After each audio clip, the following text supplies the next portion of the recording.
Chapter 45-48. Hua Jin said, "You can say whatever you want. Anyway, I think Gong Jia has the right to know about this." "What about you?" Alice suddenly became aggressive. "Do you like Gong Jia?" Hua Jin suddenly didn't know how to reply. He turned his face away awkwardly. "Why are you asking this question?" "Hua Jin, do you know that sometimes I really want to beat you up?" "You obviously like Gong Jia too, don't you?" Hua Jin immediately retorted, "When did I? If you don't like him, why did you take such a big risk and come all the way to East Africa to look for him? If you don't like him, why do you blush every time you see Gong Jia? If you don't like him, why can't you sleep well the whole night because you're worried? Who's here for him?" Hua Jin felt wronged.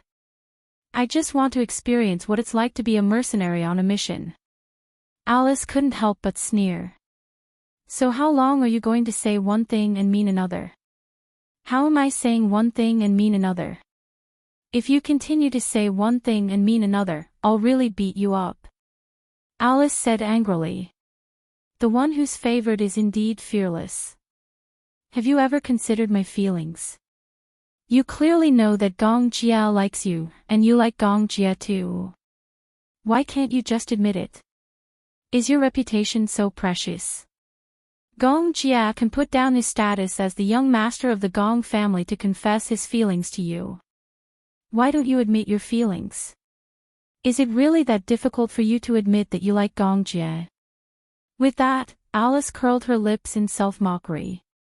"Do you know how envious I am of you? You have to know that it's not easy for two people to like each other. Most people, the person they like doesn't like them, and the person they like doesn't like them. They always miss out on love. What about you? Don't wait until you really miss out on love and regret it. What about you?" Hua Jin said angrily, "Aren't you the same? Don't you like Gong Jia? Why didn't you say a word or tell him? Don't tell me you're just going to watch him pass by. Because he already knows everything. Whether I say it or not, the effect will be the same." Hua Jin said angrily, "How would you know if you don't try? What if he likes you a little? There's no need for that. It's different. Even if he knows about it, you didn't tell him about it in front of him. At least, tell him about your feelings." Alice suddenly turned her head and looked at him with tears in her eyes. "You want me to confess in front of him and be rejected once? That's not what I meant, or do you want me to beg for his mercy in front of him?" Hua Jin was at a loss for words. "I didn't," Alice almost exhausted all her strength. "It's not a big deal. As long as you work hard, it will be useful. If she didn't like him, she didn't like him. If she didn't love him, she didn't love him. Although no matter what, one had to try their best and struggle a little to know whether there was hope or not." Chu Yunxing was still in a daze. But this was the only thing that Alice didn't want to struggle with. Her greatest gentleness was not to disturb or force him. Chapter 45-49. Hua Jin looked at Alice in a daze and was silent for a long time. Alice asked, "Life is so short. Isn't it a blissful thing to be able to be with someone you like and who likes you back?" At the hospital, Yun Shishir sat on the balcony. After drying the clothes, she leaned against the balcony in a daze. Mu Yaja walked over and hugged her waist from behind, gently resting his head on her shoulder. "What's wrong? What's on your mind?" "I'm thinking, when will the vaccine be available?" Mu Yaja couldn't help but laugh. "It's not like you're just thinking about it. The vaccine will be available for clinical use tomorrow. But I'm still praying silently in my heart." "Who are you praying to? Jesus? Or Buddha?" Mu Yaja paused and said, "As the saying goes, if you're sincere, it'll happen. If you're not sincere, how can God hear your prayers?" Mu Yaja gently stroked her hair. "All right, don't think so much. I'm worried, just like you. But, Worrying is useless. Yun Shishir was still absent-minded. Mu Yaja kissed her cheek and hugged her gently. Tomorrow is your birthday. Ah, Yun Shishir finally reacted. My birthday. You were so busy taking care of the little guys that you forgot about your birthday. Yun Shishir said, how can I be in the mood to celebrate my birthday at this critical juncture? We still have to celebrate your birthday. We don't want to build our happiness on Xiao Yichen's suffering. Instead, we have to persevere in the face of adversity and hope for life. Mu Yaja continued, besides, your birthday is very meaningful. When the time comes, we'll bake a cake and send it to Xiao Yichen. Although he can't be by your side this year, we have to tell him that we hope that he can be there for your birthday next year, the year after that, and every year after that. Yes. Yun Shishir nodded. Unknowingly, her face was wet with tears. After returning home from the hospital, because she had not been home for a long time, the whole house was filled with a sense of loneliness. He hadn't come back for a long time, so much so that there wasn't even the slightest trace of life left. Yun Shishir hurriedly turned on the lights in all the rooms. The bright light finally brought a trace of vitality to the cold and cheerless home. After Mu Yaja parked the car, he walked into the house. Looking at the lights in the house, he finally felt a trace of warmth. Usually, he had 3 points and 1 line. Hospital, company, home.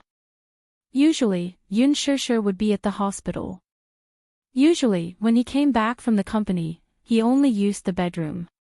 When Yun Shishir was not at home, his 3 meals a day were basically settled in the company cafeteria. Both Lu Jinyu and Jiang Xin were a little surprised. Why had boss been going to the company cafeteria every day recently? Isn't sister-in-law cooking at home? Looking at Mu Yaja's depressed expression, could it be that the two of them had quarreled? That's impossible. They are clearly very loving and respectful to each other. They could vaguely tell that Mu Yaja had been preoccupied with a lot of things recently. He was a little absent-minded when it came to company matters. However, Mu Yaja didn't say anything to them. They didn't dare to ask too much. In front of Yun Shishir, he was her husband. In front of Yu Yueyao, and Xiao Yichen, he was a father. It was only in the company that he was a man of flesh and blood. Chapter 45-50. He was also afraid. Guilt seemed to be the last straw, and it was about to crush him. When he thought back to Xiao Yichen's childhood, he realized that he was not a good father. He did not care for others, nor did he love others. It was only after he got together with Yun Shishir that he learned how to care for and love children.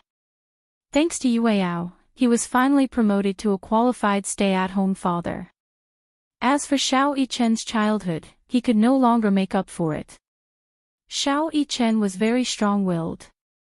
He was never willing to say anything, but it could be seen that Xiao Yichen was very envious of both Yu and Yueyao. It was the kind of envy that came from deep within his bones. However, he had always been so sensible. He was so sensible that it made one's heart ache. With such a pity, Mu Yaja was worried that he would never have the chance to make up for Xiao Yichen. At night, negative emotions came and went as one wished. He had not had a good night's sleep for a long time. Now that he was home, he finally felt a trace of the warmth of home.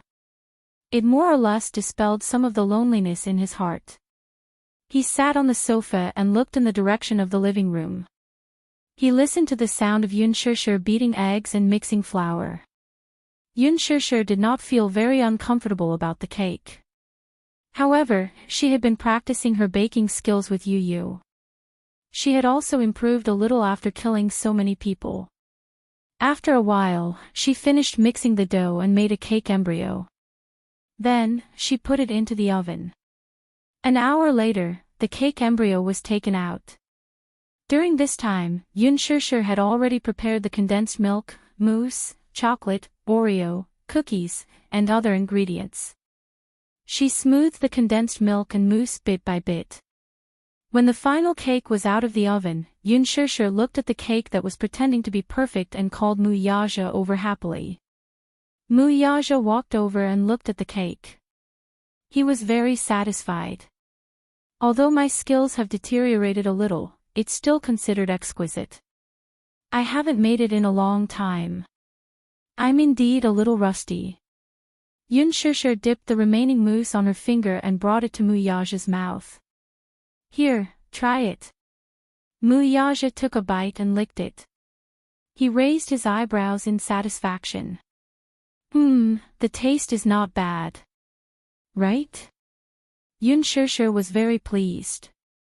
At least this proves that you haven't regressed too much. Where's the packaging? Here. The two of them sealed the cake in a box and put it in the fridge. At night, he would not go to the hospital. Gu Jinglian and Chu Ho stayed behind to take care of her, while Yun Shishir and Mu Yaja came back to rest for a while. The two families reached an agreement. Taking turns to keep watch at night, this way, the pressure on the various families would lessen. Although people could rest in the hospital, they were provided with foldable single beds, which were not comfortable to sleep on. If they did not sleep well, it would affect their condition in all aspects. This was especially true during company meetings. There were several times when Mu Yaja dozed off in front of several employees. Lu Jinyu and Jiang Xin were dumbfounded. When they got home, they took a comfortable hot bath. The two of them hugged each other and lay on the bed, feeling extremely comfortable. After so many days of stressful life, they finally relaxed a little at this moment. Yun Shishir lay on Mu Yaja's chest and asked worriedly, "Will Xiao Yichen really be safe?"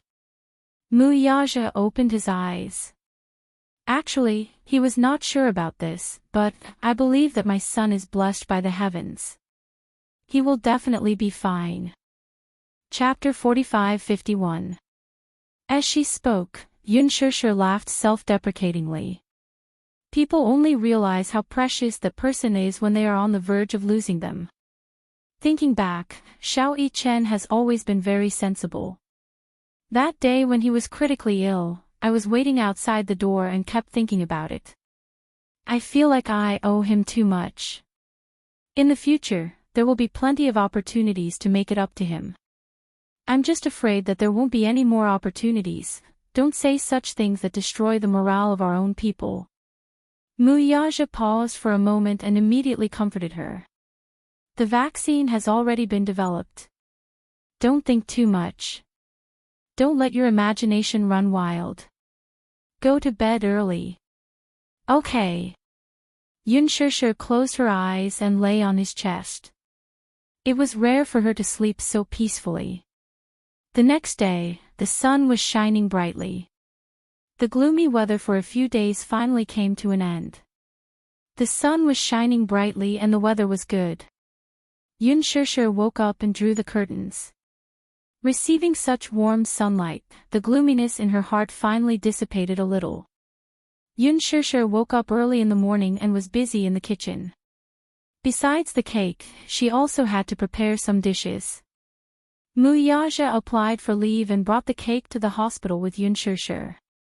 Gu Jinglian and Chu Ho were a little confused when they saw that they came with a cake. Whose birthday is it? Yu immediately said, Mommy's birthday. I remember. Yueyao was also beaming with joy. The atmosphere in the hospital was always oppressive. It was rare that Yun Shishir's birthday happened, so it seemed to add some joy. Since we're in the hospital this year, we won't hold a grand birthday party.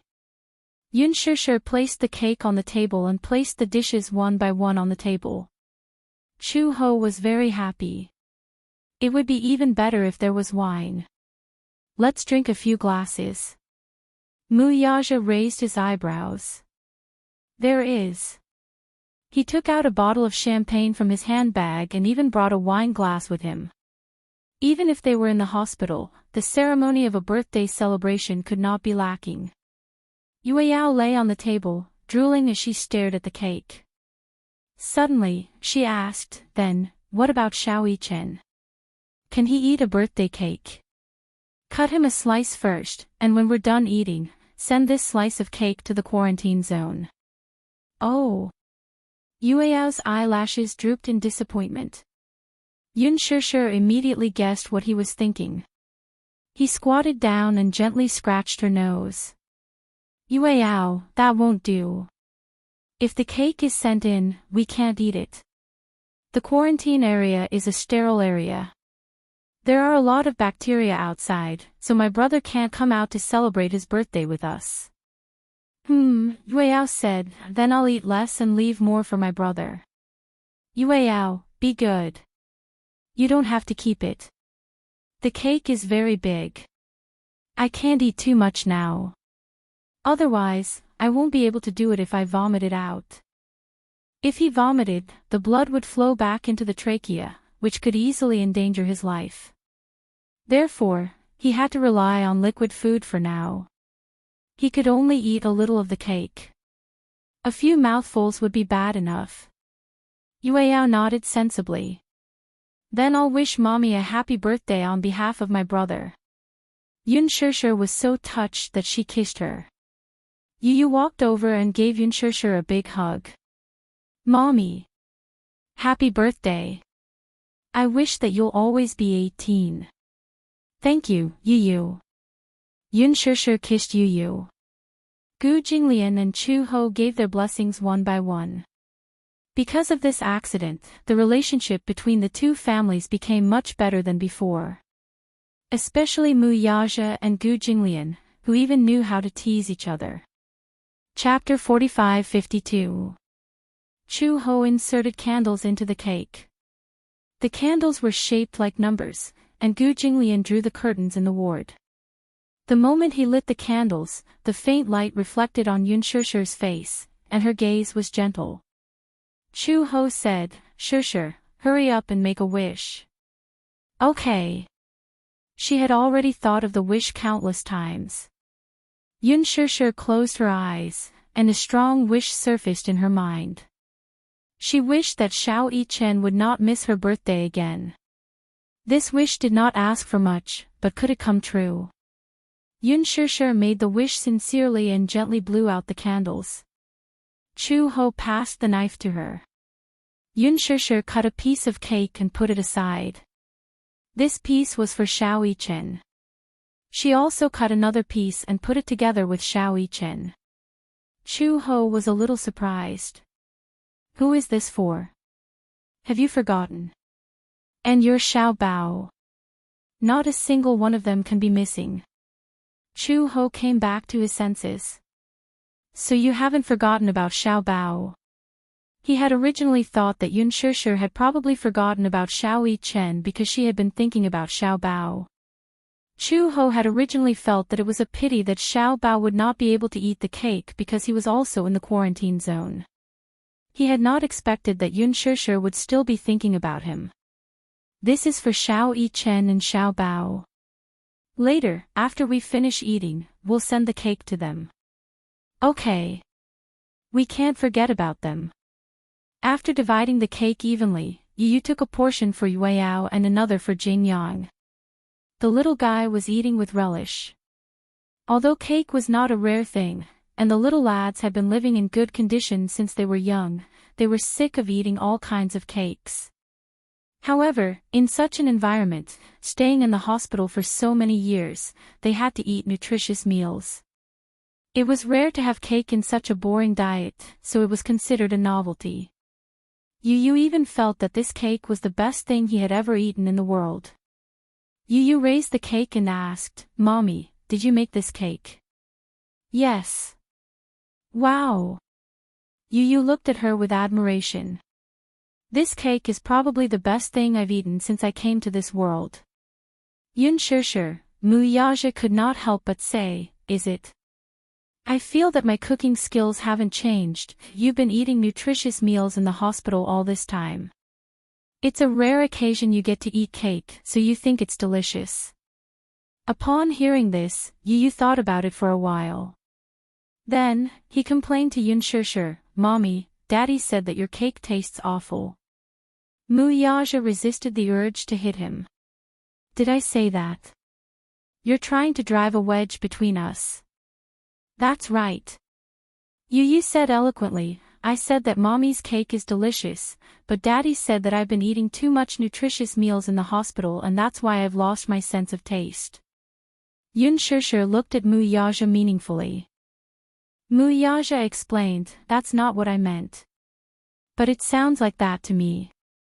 Chu Ho's tone was as if he wanted to see the world in chaos. Mu Yaja opened his mouth but could not say a word. Gu Jinglian also nodded seriously. Don't explain. Any explanation is a cover-up. As Yueyao ate the cake, Mu Si's mouth was full, but he still nagged, if daddy doesn't like mommy's cake, then daddy shouldn't eat it. Chapter 45-53. Yueyao was not angry. Instead, she enjoyed Mu Yaja feeding her personally. Yu was amused by Yueyao. It's best that daddy doesn't eat. This way, Yueyao can eat more, right? Yueyao finished a piece of cake in the blink of an eye. Then, she turned to look at Mu Yaja and opened her mouth wide again. Everyone couldn't help but think of a baby bird waiting to be fed. They straightened their necks and opened their mouths wide, waiting for their mother to feed them. Mu Yaja patiently fed her a small piece of cake. Delicious, Yueyao happily swayed her head from side to side as she ate the delicious cake. When everyone saw this, they couldn't help but smile. Gu Jinglian's eyes were fixed on her. Chu Ho saw him staring blankly and couldn't help but nudge him on the shoulder. Why are you staring at someone else's daughter? Mu Yaja was shocked when he heard this. He quickly shielded his precious Yueyao and looked at Gu Jinglian warily. What are you doing? Gu Jinglian was caught red-handed and turned his handsome face away awkwardly. Chu Ho laughed. I think someone is envious. Envious of having a little princess. Yun Shishir was surprised. Hey, didn't you have twins? Jinglian, where's your Chan-Chan? At the mention of Chan-Chan, Gu Jinglian's usually arrogant face was filled with disappointment. Chu Ho laughed even harder when he heard this. Chan-Chan is not close to him. Not close. Yun Shishir looked at Gu Jinglian, who was secretly sulking, in surprise. She then turned to look at the father and daughter, who were snuggling happily in Mu Yaja's arms. She could not believe it. This daughter must be the closest to her father. As soon as she said this, the atmosphere in Gu Jinglian's corner became even gloomier. He took a bite of the cake and said nothing. Chu Ho said helplessly, logically speaking, that's what they said. However, Chan-Chan has also grown up a lot. She can call her mother, brother, and Uncle Fu. She can recognize everyone except for Jing Lian. She cries for me to carry her as if Jing Lian is a demon king. Yun Shishir's mouth twitched when she heard that. Wasn't that right? Wasn't Gu Jinglian the great demon king himself? Could it be that his killing intent was too strong? After all, in the past, a simple stomp of the Gu family's feet could cause a bloodbath. Gu Jinglian was ruthless. It was said that the more powerful a person was, the more murderous he would be. Children, on the other hand, were very intelligent. Normally, when they saw someone with a strong murderous aura, they would cry out of instinct. No wonder Chan-Chan was no longer close to Gu Jinglian. Yun Shishir only comforted her, Jinglian, it's okay. The child is still young. When he grows up, he'll naturally be closer to you. Gu Jinglian didn't know if he should nod or sigh. He asked, was Yueyao close to his father since he was young? That's different. How is it different? Yueyao was taken care of by Yaja since he was young. At that time, I was not in good health after giving birth and he couldn't bear for me to tire myself out. He did everything personally for Yueyao, including breastfeeding him. When Gu Jinglian heard this, he said indignantly, haven't I done enough personally? Chu Ho said, did you take care of the two little guys as well as I did? I cried whenever I got close to them. I couldn't help it. This means that they're afraid of you. Ha! There's no choice. Your daughter isn't close to you. Gu Jinglian was furious. That might not be the case when she grows up. Maybe when she grows up, she'll still be close to me. Just like Yueyao, she's closest to her father. Chapter 45-54. Yu proudly hugged Yueyao's shoulders. I'm the one closest to Yueyao. Yueyao likes me the most, right? Yueyao's innocent eyes darted around, and she immediately slapped her face. No. Yu was speechless. Everyone laughed. Ha ha ha ha. Yu felt a little wronged. She reached out and pinched Yueyao's face. She was angry at her heartlessness, but she couldn't bear to hit her too hard. She only asked eagerly, didn't you say that you like Big Brother the most? Not anymore. As Yueyao spoke, she looked at Jing Yang and said in a childish voice, I like Big Brother Yang Yang the most now. Yu looked at Jing Yang resentfully. Indeed. During her stay in the hospital, Yueyao and Jing Yang's relationship was the best.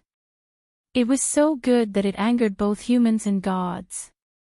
He had been jealous more than once, but because of Xiao Yichen, he had been very worried and neglected to take care of Yueyao. Because Big Brother Yang Yang plays with me. Yueyao said, I like to play with Big Brother Yang Yang the most. Feeling the sharp stab in his back from Yu's angry glare, Jing Yang was so scared that he buried his head and ate the cake. He acted as if he was an outsider who didn't know anything and looked innocent. Ha ha ha ha. Everyone laughed even more unbridled.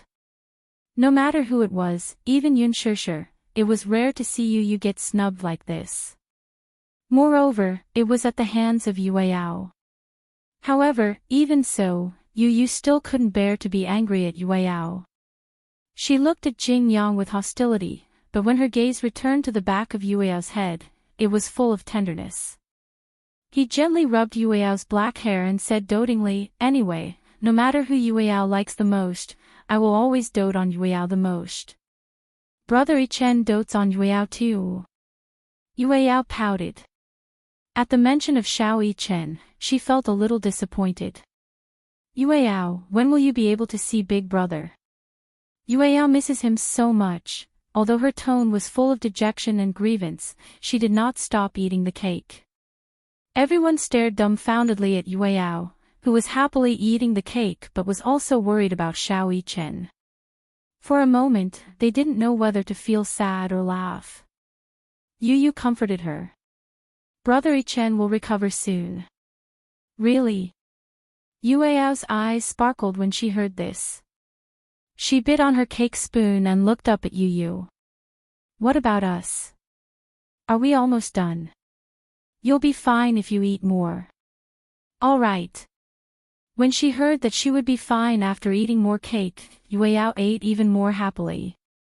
Yun Shishir was a little worried. Will you gain weight if you eat like this? After all, there was so much sugar and calories in the cake.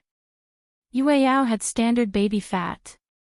Her face was chubby, and with a pinch, all her fingers could pinch was meat. It was soft and tender, but there was no meat on her body. Her stomach, however, would bulge like a little ball every time she finished eating. Yu hugged Yueyao lovingly. Such a small glutinous ball even had a strong milky fragrance on her body. He had a feeling that this little sister was made of milk. She had clearly been weaned for a long time, but the milky fragrance on her body was still there. Everyone looked at each other and sighed.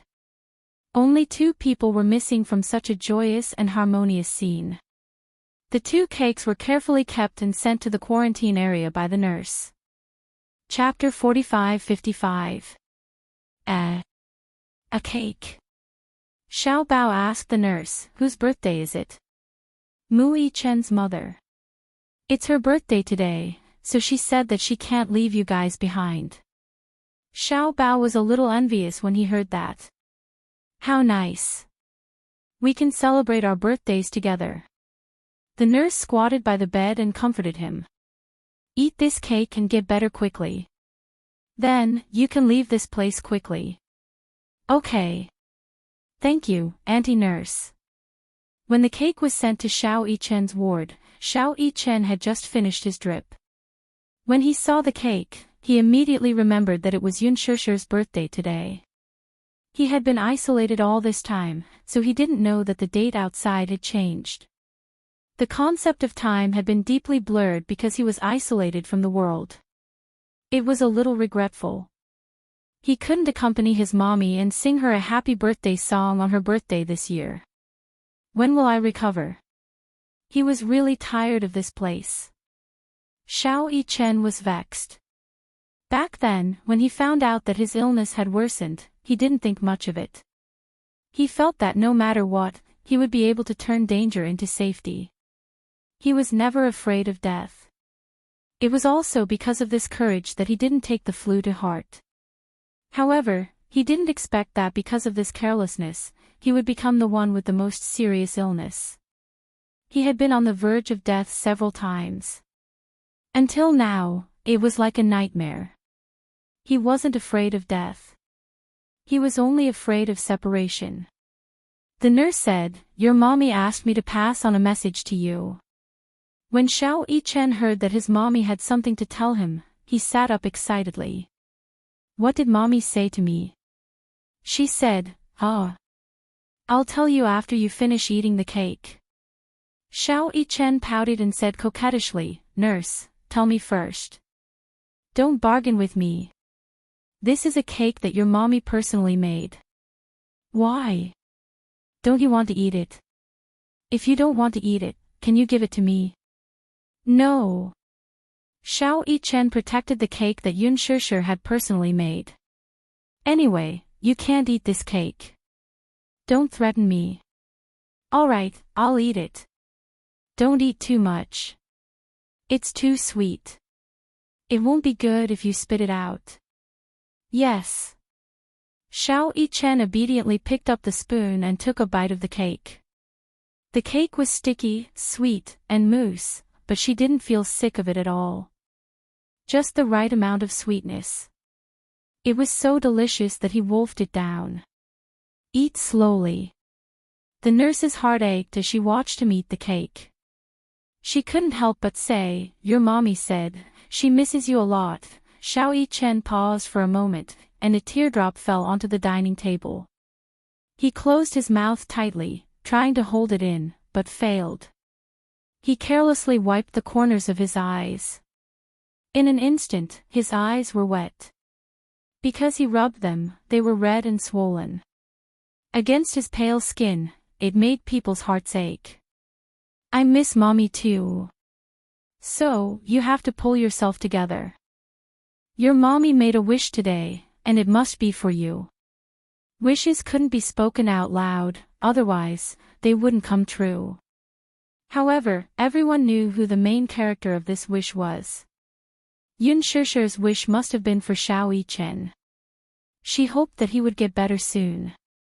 Xiao Yichen finished all the cake. Actually, he didn't like to eat sweets, but because it was Yun Shishir's birthday and she had personally made the cake, he decided to eat it. Chapter 45-56. At the same time. East Africa. Due to the war, it was extremely difficult to find the only remaining shop. However, Alice managed to find it. Next to the hospital, there was a very dilapidated dessert shop. There was also a display cabinet selling cakes. However, the conditions were limited. The surface of the cake inside looked like it was smeared with very cheap cream. There were many places that had not been smoothed, and the appearance was not exquisite enough. However, it was not easy for her to find this shop in such a remote corner beside the hospital. There was probably a market further away. However, due to the conditions in East Africa and the recent invasion of war, there were refugees everywhere. Many shops that were lucky enough to escape the war had been smashed and robbed by the refugees. A cake like this was not cheap. It actually cost dozens of US dollars. Due to the war, the country's currency had been devalued. Only US dollars were allowed to circulate in the market. Alice bought the cake back. When Hua-Jin saw that she had bought the cake, he found it a little strange. Where did you buy the cake from? A shop in a remote corner beside the hospital. A remote corner, he had already said that it was a remote corner, but she had still managed to find it. Alice paused and said, luckily, it's a remote corner, so it hasn't been robbed clean by the refugees. Many conspicuous shops beside the hospital have been robbed and closed. This place is remote, so it's still open. Oh. It's Xiao Jie's birthday today. Have you prepared a gift? Hua-Jin frowned. I have prepared it. What gift? It's a secret. Hua-Jin glanced at her coldly. I can't tell you. Why? It's not a gift for you. Why are you so agitated? When Alice heard this, she also asked for a snub and whistled. It must be some shameful gift. With that, she carried the cake in. In the ward, Gong Jia was leaning against the window and drinking coffee.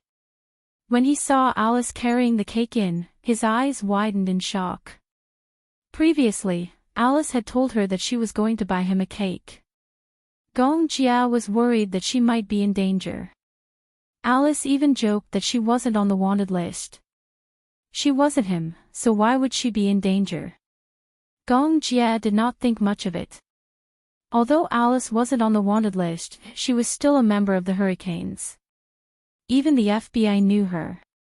In addition, at this time, there were ruins everywhere.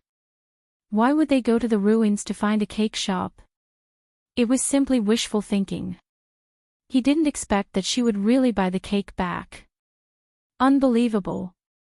This woman was simply omnipotent. Ever since you were young, you could lack anything on your birthday except for cake. Gong Jia was surprised and touched by Alice's kindness. It was so dangerous, but she still insisted on buying him a cake. Cake wasn't a tradition of the Gong family. It was just that after he was young, when he celebrated his birthday with his elder sister, the most important ceremony was to have a cake. Gong Jia was a very ritualistic person. Every birthday, Mu Qingqing would buy them a birthday cake. Although the cake was sometimes big and sometimes small and not enough for 3 people, it was essential to have a cake on a birthday. Chapter 45-57. When it was his birthday, Gong Jia was inexplicably unhappy when he saw that there was no cake. He kept feeling that something was missing. It was as if without the cake, he felt that the birthday was missing a little bit.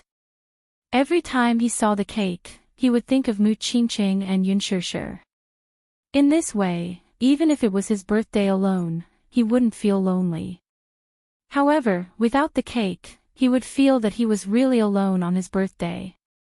It was also from that time that Alice really realized that on her birthday, she couldn't lack anything but cake. Otherwise, she wouldn't have tried so hard to find a cake everywhere. In the end, he really found it.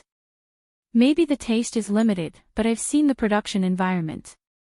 It's quite clean. Gong Jia walked to the table and opened the box personally. A cake that wasn't considered round greeted his eyes. There was nothing new about the production. In China, it was the original appearance of a cake from the 60s or 70s. The cake's cream was mixed with cheap coloring. The wavy pattern was written in English, Happy Birthday. The font was crooked and not exquisite at all. Happy birthday.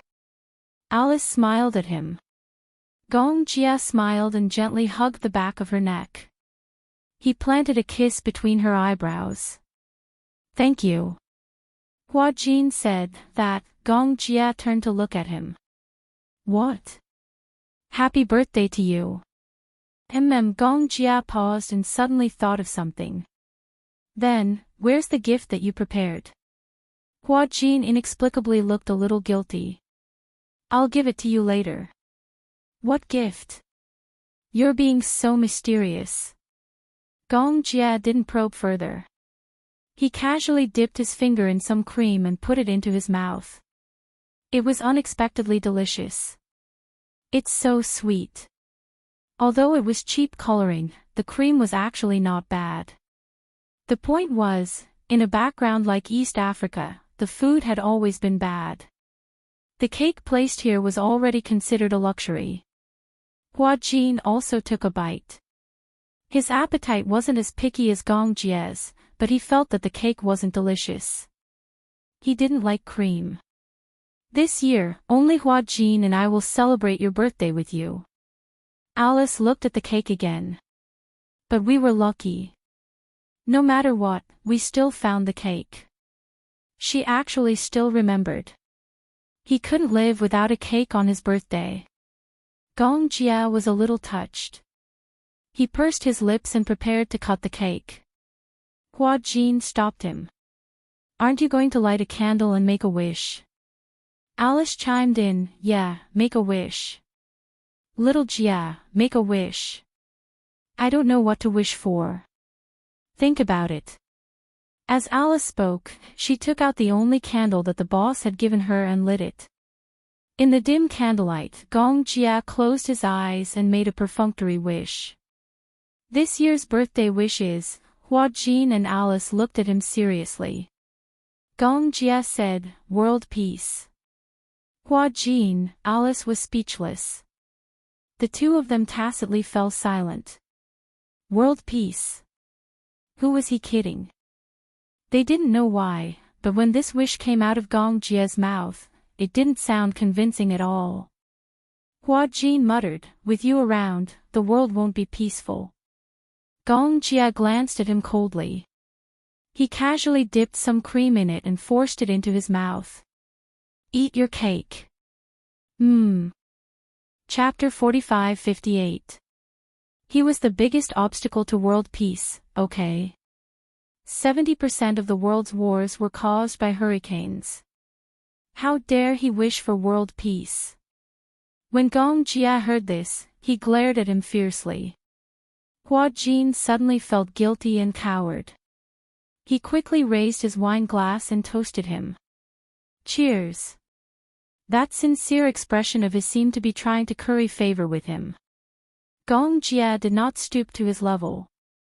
Alice also poured a glass of wine and clinked it with his. Shao Jia, I'll toast to you. Okay. Unknowingly, half a round of drinking had passed. Alice and Gong Jia had good alcohol tolerance, but tonight, the two of them had finished 12 bottles of champagne.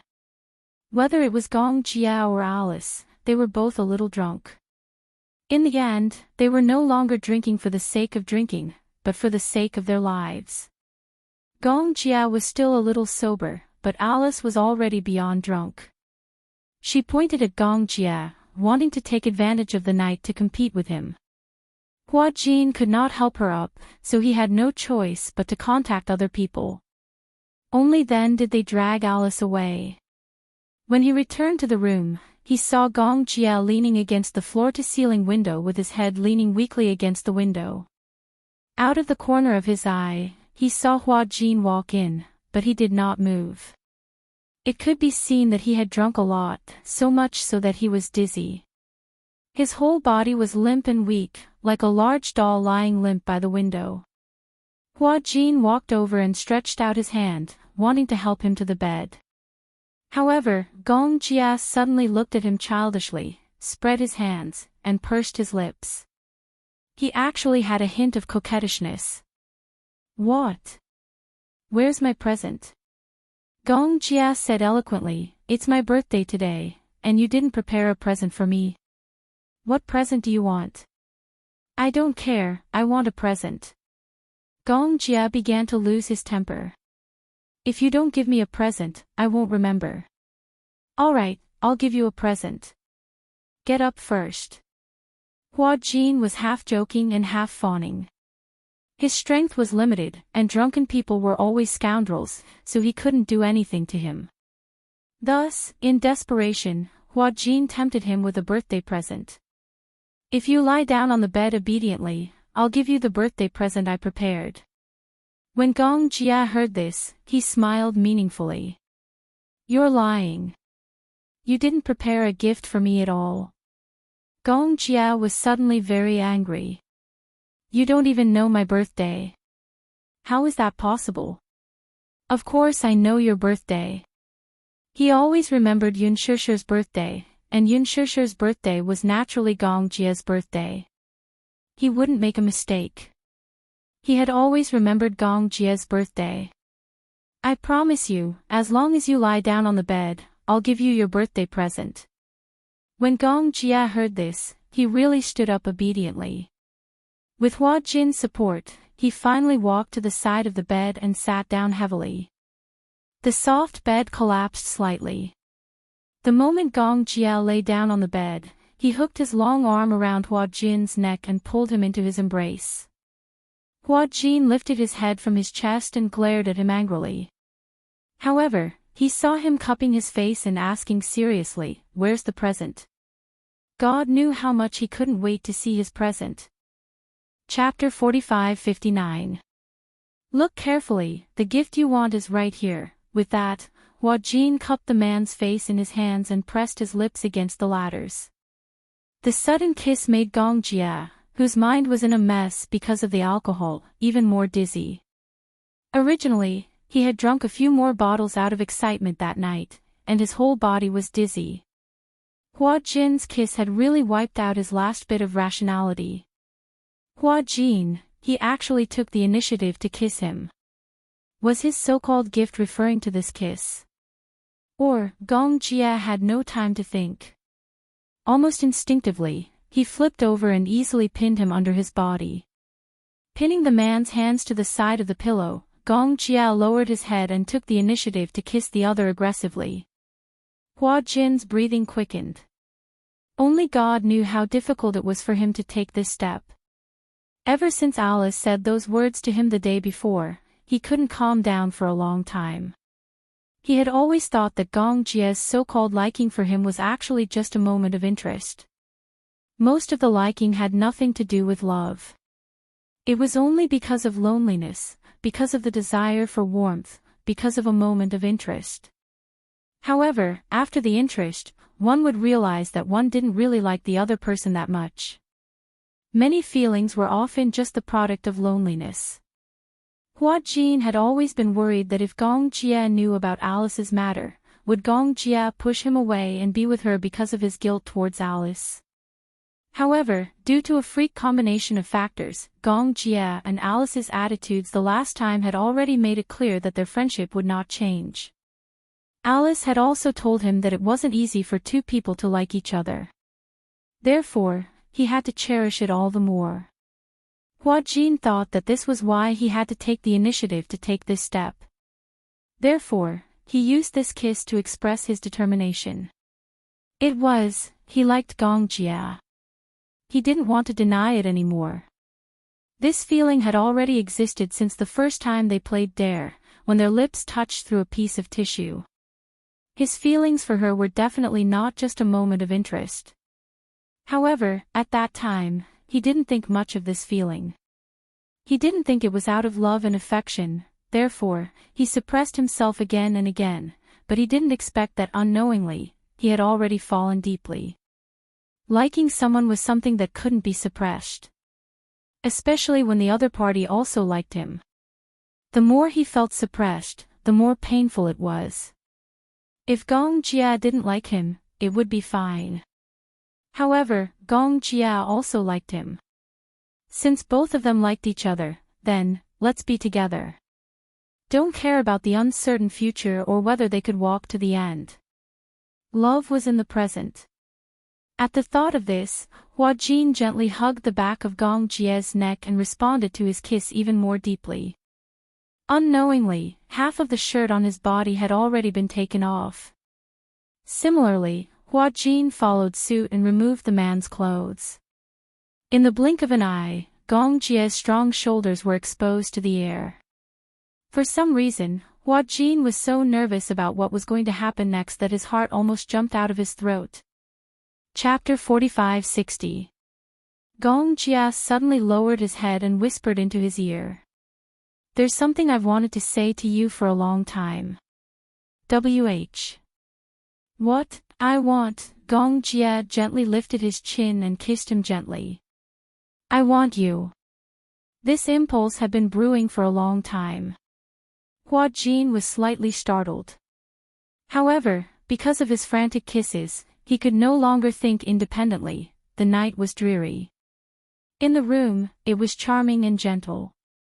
When Hua Jin woke up again, the sky was dark as ink. Beside him, he could hear Gong Jia's heavy breathing. He drank too much. It was lucky that he did not vomit. When he wanted him, he did not know the main points and did not know how to do it. He hurt him several times. It was like the end of the war. Other than enjoyment, it was more for him to vent. To vent the emotions that he had been suppressing. His suppression, Gong Jia's suppression, in the end, turned into energy that filled his body and was injected into the other party's body. When Hua Jin opened his eyes, he felt as if his whole body was filled with cement. He was stiff and could not move. Even when he raised his hand, he felt that his arm was extremely heavy. So thirsty for water. He felt as if the blood in his body had solidified. After much effort, he finally supported his body and got up from the bed. He turned over and got off the bed. When his toes touched the ground, it was as if there was an electric current flowing through his waist. He staggered, his legs went soft, and he fell to the ground. Hiss. It was so painful. Why did it feel as if his waist had collapsed? It was sore and painful. Most importantly, his tailbone, in particular, was extremely sore. Hua Jin wanted to cry but had no tears. He supported himself on the bed and stood up with difficulty. He walked to the table but could not find water. He walked weakly to the cabinet and poured some cold water. He gulped down a few mouthfuls of water to finally relieve his thirst. He held the glass of water and walked to the window. Through the window, he looked not far away. Even though it was far away, he could vaguely see the ruins filled with smoke. Wreckage was everywhere, as if it was the scene after the apocalypse. The whole of East Africa felt like it was the end of the world.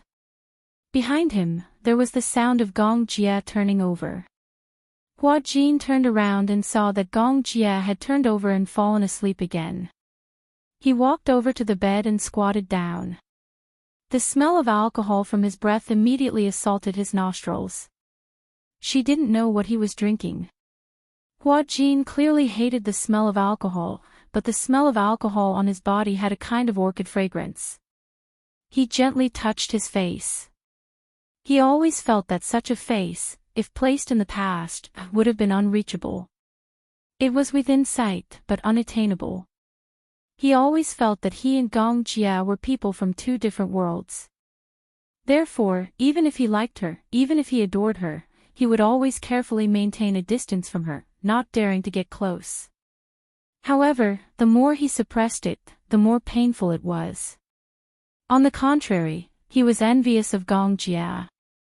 He liked someone and loved someone, and he was so open about it.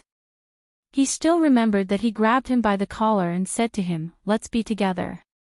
There was no hesitation at all, no overcautious. There was no turning back. Hua Jin was envious of this carefree attitude. Now, he also tried to be carefree for once.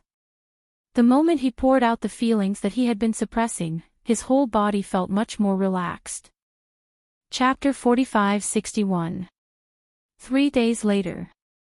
Yun Shishir, who had been waiting in the ward, finally received the good news. The first batch of the vaccine had been successfully tested. Xiao Yichen was in the second batch of patients to receive the vaccine. She had heard the news from Chu Ho. During this period, Chu Ho had been following the news closely. Finally, after hundreds of trials, the vaccine had been successfully tested. Yun Shishir could not contain her excitement when she heard the news. Yu Yu was also in the ward. She had just taken her medicine and was a little drowsy.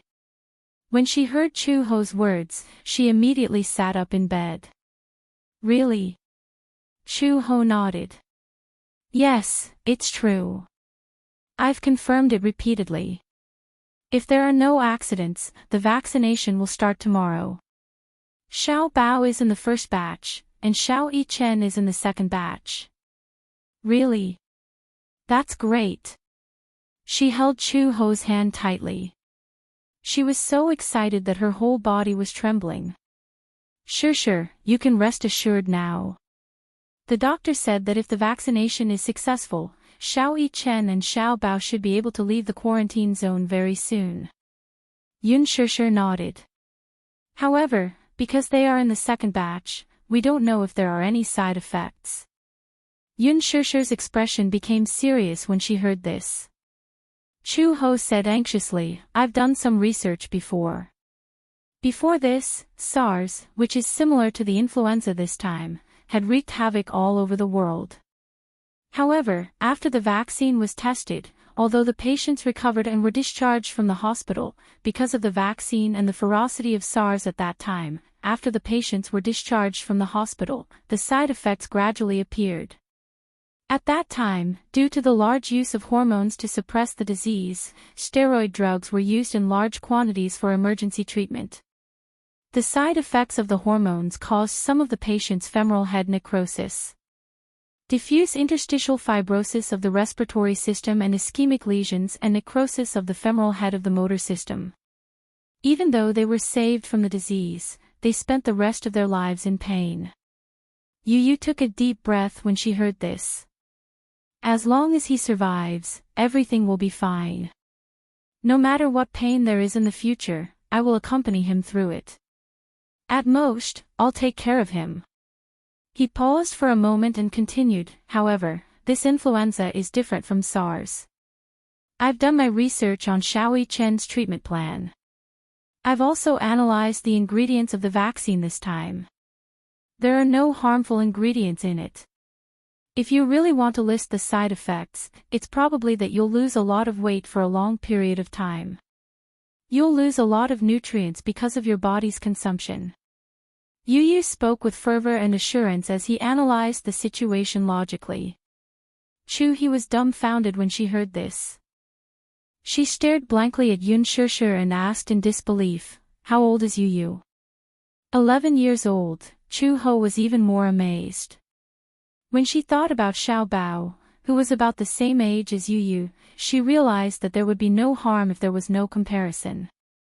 How did she raise a landlord's foolish son, while other people's sons were so smart? Anyway, as long as this vaccine can cure Xiao Yichen, I don't care about anything else. Yu paused for a moment and said, even if his body is damaged because of the influenza, I'll take care of him for the rest of his life. Yun Shishir hugged Yu and kissed his forehead gently. Yu, good boy. Didn't you say that you've studied the ingredients and that there aren't many side effects? Chapter 45-62. Yes, but it's impossible to be foolproof. Even if there are any side effects, Xiao Yichen still has us. Yun Shishir was worried when she heard this. However, the vaccine was the best solution so far. Yu comforted her, Mommy, don't worry. Although this is the first batch of the vaccine, we've already done a lot of safety testing. Moreover, the vaccine has been strengthened. We've refined the best parts and removed the dangerous parts. All in all, the vaccine is quite safe. Okay, that's good. At this point, they could only take one step at a time. The vaccine had already passed the phase I clinical trial and Xiao Bao was in the first batch to receive the vaccine. After the vaccination, after 48 hours of observation, the flu symptoms were significantly reduced. After the blood test, the virus was quickly brought under control. Xiao Yichen was also in the second batch to receive the vaccine. The surprising thing was that the vaccine seemed to have an amazing effect on Xiao Yichen. That night, his fever suddenly went down. From the blood test results, his symptoms were obviously recovering faster than the other patients in the same batch. Unbelievable. The doctors were all amazed. Xiao Yichen was really a miraculous child. His illness worsened the fastest and he recovered the fastest after the vaccination. Moreover, after a few days of observation, the vaccine did not have any side effects on his body. The other patients had a strong reaction. Other than vomiting violently and having a high fever, some of the more serious cases even reported that they had lost their sight. 3 days after the vaccination, Xiao Bao also had a reaction. He suddenly had tinnitus. Although it recovered quickly, his immune cells plummeted. In other words, his immune system would become very weak for a period of time. The vaccine killed the bad virus and eliminated the good bacteria. In fact, the adaptability of the vaccine varied from person to person. It had to be said that Xiao Yichen was the chosen one. He was one of the lucky ones. The vaccine did not react at all on him. Xiao Yichen's illness was obviously more serious than Xiao Bao's, but Xiao Yichen was the one who recovered the fastest. He was also one of the first people to leave the quarantine zone. That day, Yun Shishir and Mu Yaja were at the quarantine area's entrance early in the morning, wearing heavy protective suits. Xiao Yichen was also wearing a thick mask as he lay on the bed. The nurse carefully moved him out of the room. Several attending physicians and vaccine clinical professors were especially excited. They personally sent him off and lit up the fireworks. The moment Xiao Yichen stepped out of the quarantine zone, he sat up excitedly on his bed. He looked around as if he was anxiously looking for someone until he saw Yun Shishir in the crowd. His eyes flashed fiercely and he stretched out his arms like a spoiled child, asking for a hug from her. When Yun Shishir saw this, she recklessly rushed out of the crowd to his bedside and hugged him tightly. This hug transcended life and death. It was truly the joy of surviving a calamity. Mommy. It was rare for Xiao Yichen to act like a spoiled child in front of her. Yun Shishir was inexplicably touched. He intimately rubbed against her in her arms. They had not seen each other for so long. A hug could not dispel the longing he had for her for so long. Chapter 45-63. Yun Shishir couldn't bear to let go of him either. The mother and son hugged each other tightly.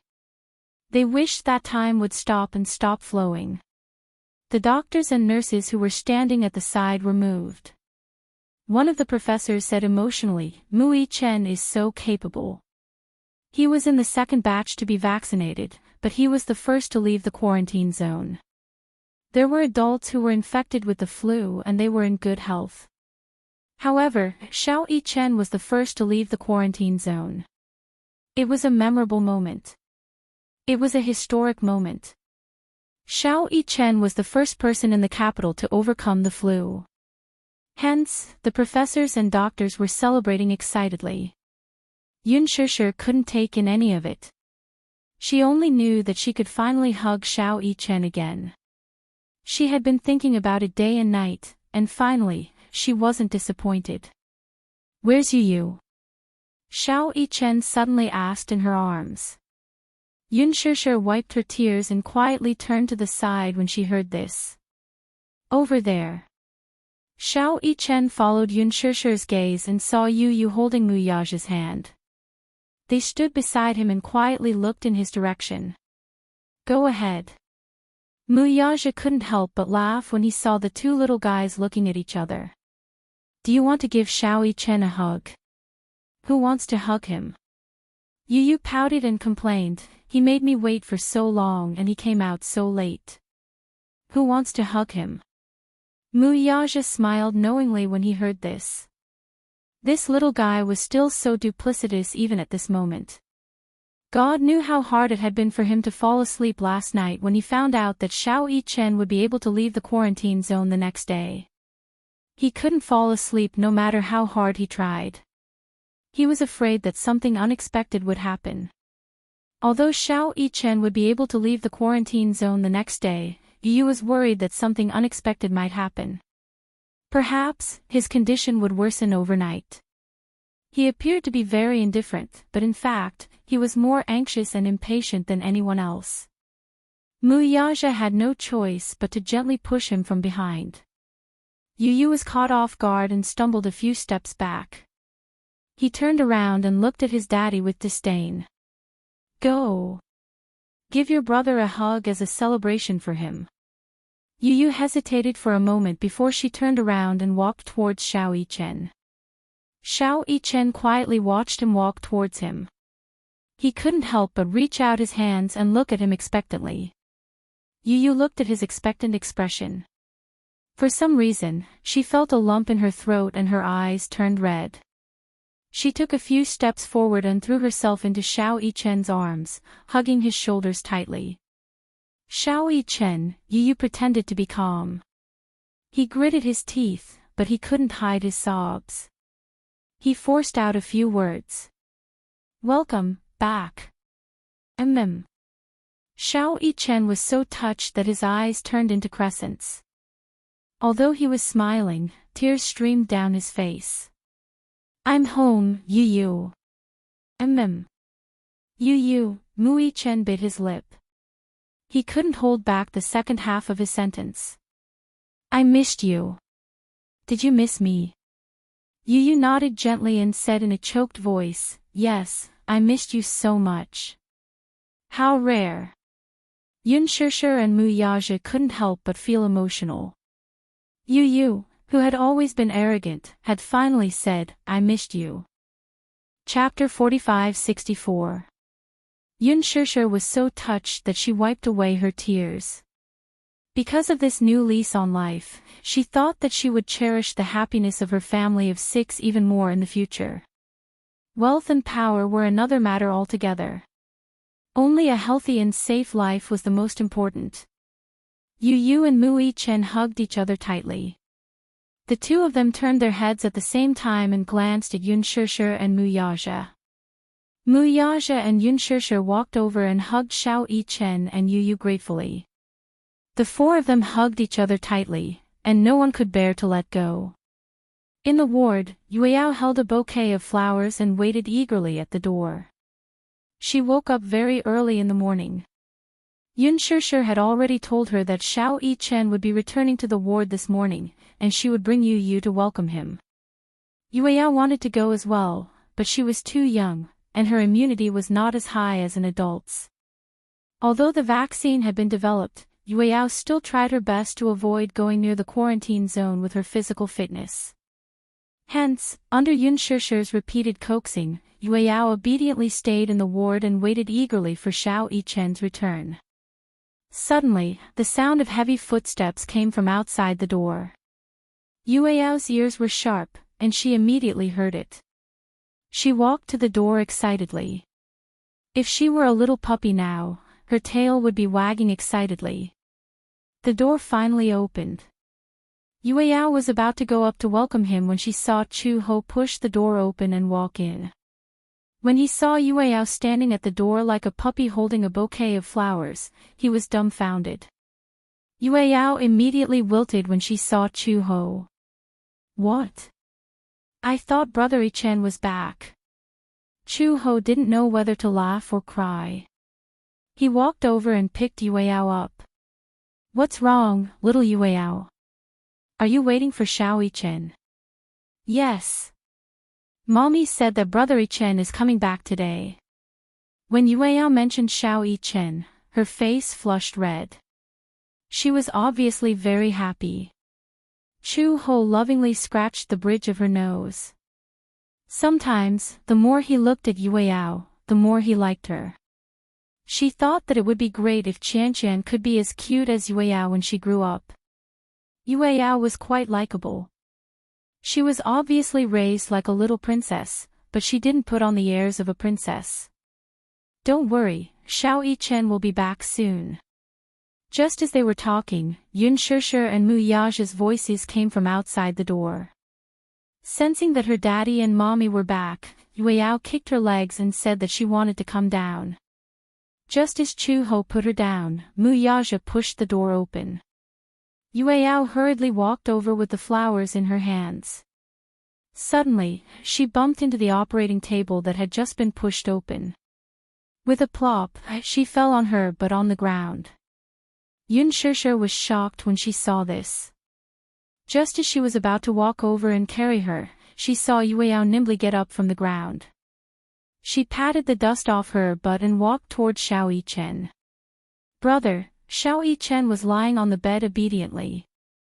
When he heard Yueyao's soft voice, he struggled to sit up. He had just been vaccinated and was still recovering. He was weak in all aspects, so when he sat up, he was a little out of breath. Just as he sat up, he saw Yueyao walking toward him with the flowers in her hands. Brother, welcome back. Xiao Yichen was stunned. Chapter 45-65. Yueyao finally peeked her head out from behind the bouquet. She was panting, but she insisted on handing the bouquet to Xiao Yichen. Brother. Welcome back. Mwah. Xiao Yichen was extremely touched. He knew that Daddy and Mommy would come personally to welcome him. Yu would also come personally to welcome him. However, he did not expect Yueyao to look forward to his return so much. In the past, Yueyao had despised him as her brother the most. He did not know why, but Yueyao was not close to him. Usually, when everyone stood in a row in front of her, the first thing she would do was let Yu hug her. She would also let Gong Jie hug her. Then, it would be Yun Shishir and Mu Yaja. After that, it would be his turn. However, he only realized now that he was so precious in Yueyao's heart. Xiao Yichen stretched out his arms and hugged the bouquet in satisfaction. Yueyao blinked and smiled. Her face was round and her eyes were like the moon. She seemed to have grown taller and thinner. He wondered if she had suffered a lot while he was not around. Knowing what Xiao Yichen was worried about, Yun Shishir quickly explained, Yueyao and Yu are in the 5th batch of vaccinations. The doctor said that they have already recovered, but to be safe, they can only leave after they have been vaccinated. Xiao Yichen nodded and said, indeed. By the 5th batch of vaccinations, their condition should have stabilized. The doctor said that if Yueyao was older, she could have been vaccinated earlier. At her age, she could only be in the 5th batch. It is relatively safer for her. Okay. Xiao Yichen lifted the blanket and was about to get out of bed. Yun Shishir immediately stopped him. Xiao Yichen, the doctor said that you can't get out of bed yet. It's okay, Mommy. Xiao Yichen smiled at her. Yun Shishir's heart softened and she silently retreated to the side. Xiao Yichen flipped over and got off the bed. The moment his feet touched the ground, he took a deep breath and held onto the bed to stabilize himself. He hadn't gotten out of bed for a long time. After lying on the bed for so long, he felt that his limbs were about to degenerate.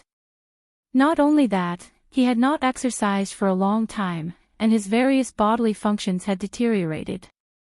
Every time he moved, his entire body would ache.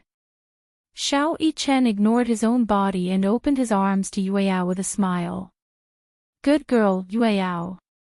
Let me give you a hug. When Yueyao saw him get out of bed, she immediately went up to him and called out sweetly, brother. He was so small, so how could he know anything? When he saw Xiao Yichen calling for him, he immediately pounced over without hesitation. However, she pounced on him so enthusiastically that Xiao Yichen, who was already weak, suddenly knelt on one knee on the ground. Yueyao was frightened and immediately used all her strength to support him. She held onto his arm and hugged his waist. She looked as though she was about to cry and looked at Yun Shishir. Mommy, what's going on? Brother seems to be. Xiao Yichen immediately tried to calm her down. It's okay. My legs are just a little weak. Yun Shishir looked at Mu Yaja worriedly. Mu Yaja walked over and helped him up. Is it because you haven't gotten out of bed for a long time? Is that why it's a little difficult to stand? Xiao Yichen nodded reluctantly. With Mu Yaja's help, he finally stood up. Yueyao supported him from the side and placed his hand on her shoulder. Brother, support me. I won't let you fall. Chapter 45-66. Yueyao hugged his shoulders. Even though it was a little strenuous, she still used all her strength to support his body. Yun Shishir walked over and couldn't help but scratch Yueyao's nose with heartache. Brother, are you heavy? Yueyao shook her head and said, no. Jing Yang watched from the side. Ever since Xiao Yichen returned to the ward, he had been hesitant. After hesitating for a long time, he clenched his fists and finally mustered up his courage. He carefully walked forward and asked with a smile, Brother Yichen, do you want me to help?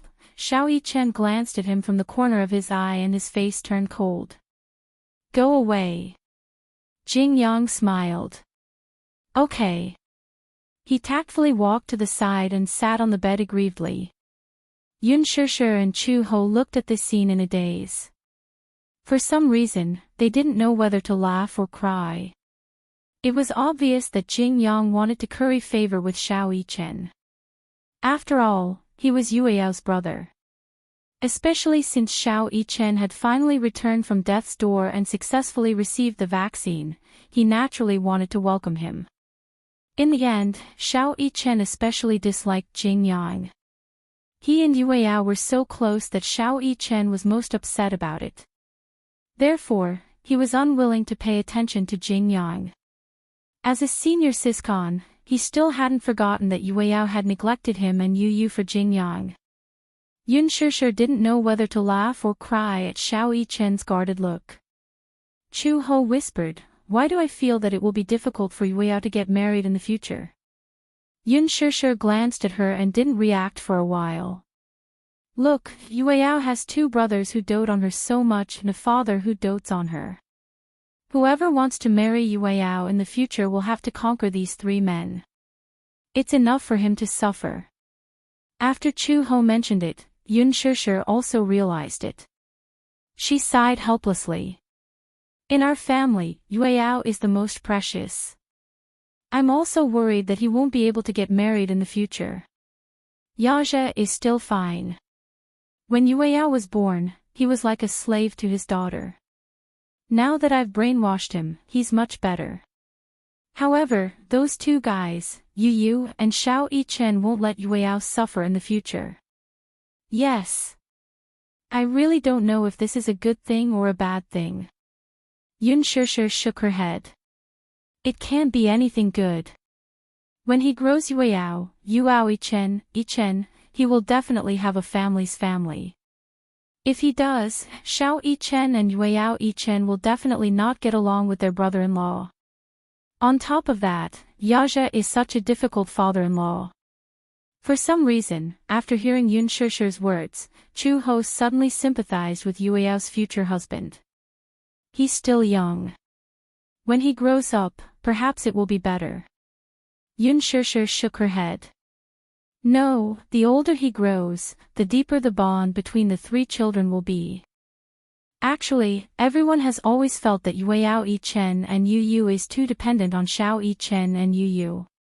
But in reality, Xiao Yichen and Yu are too dependent on Yueyao.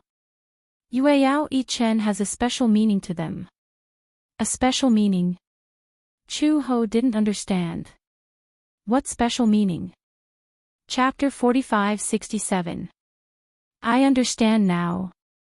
Chu Ho continued, actually, Xiao Bao feels the same way about Qian.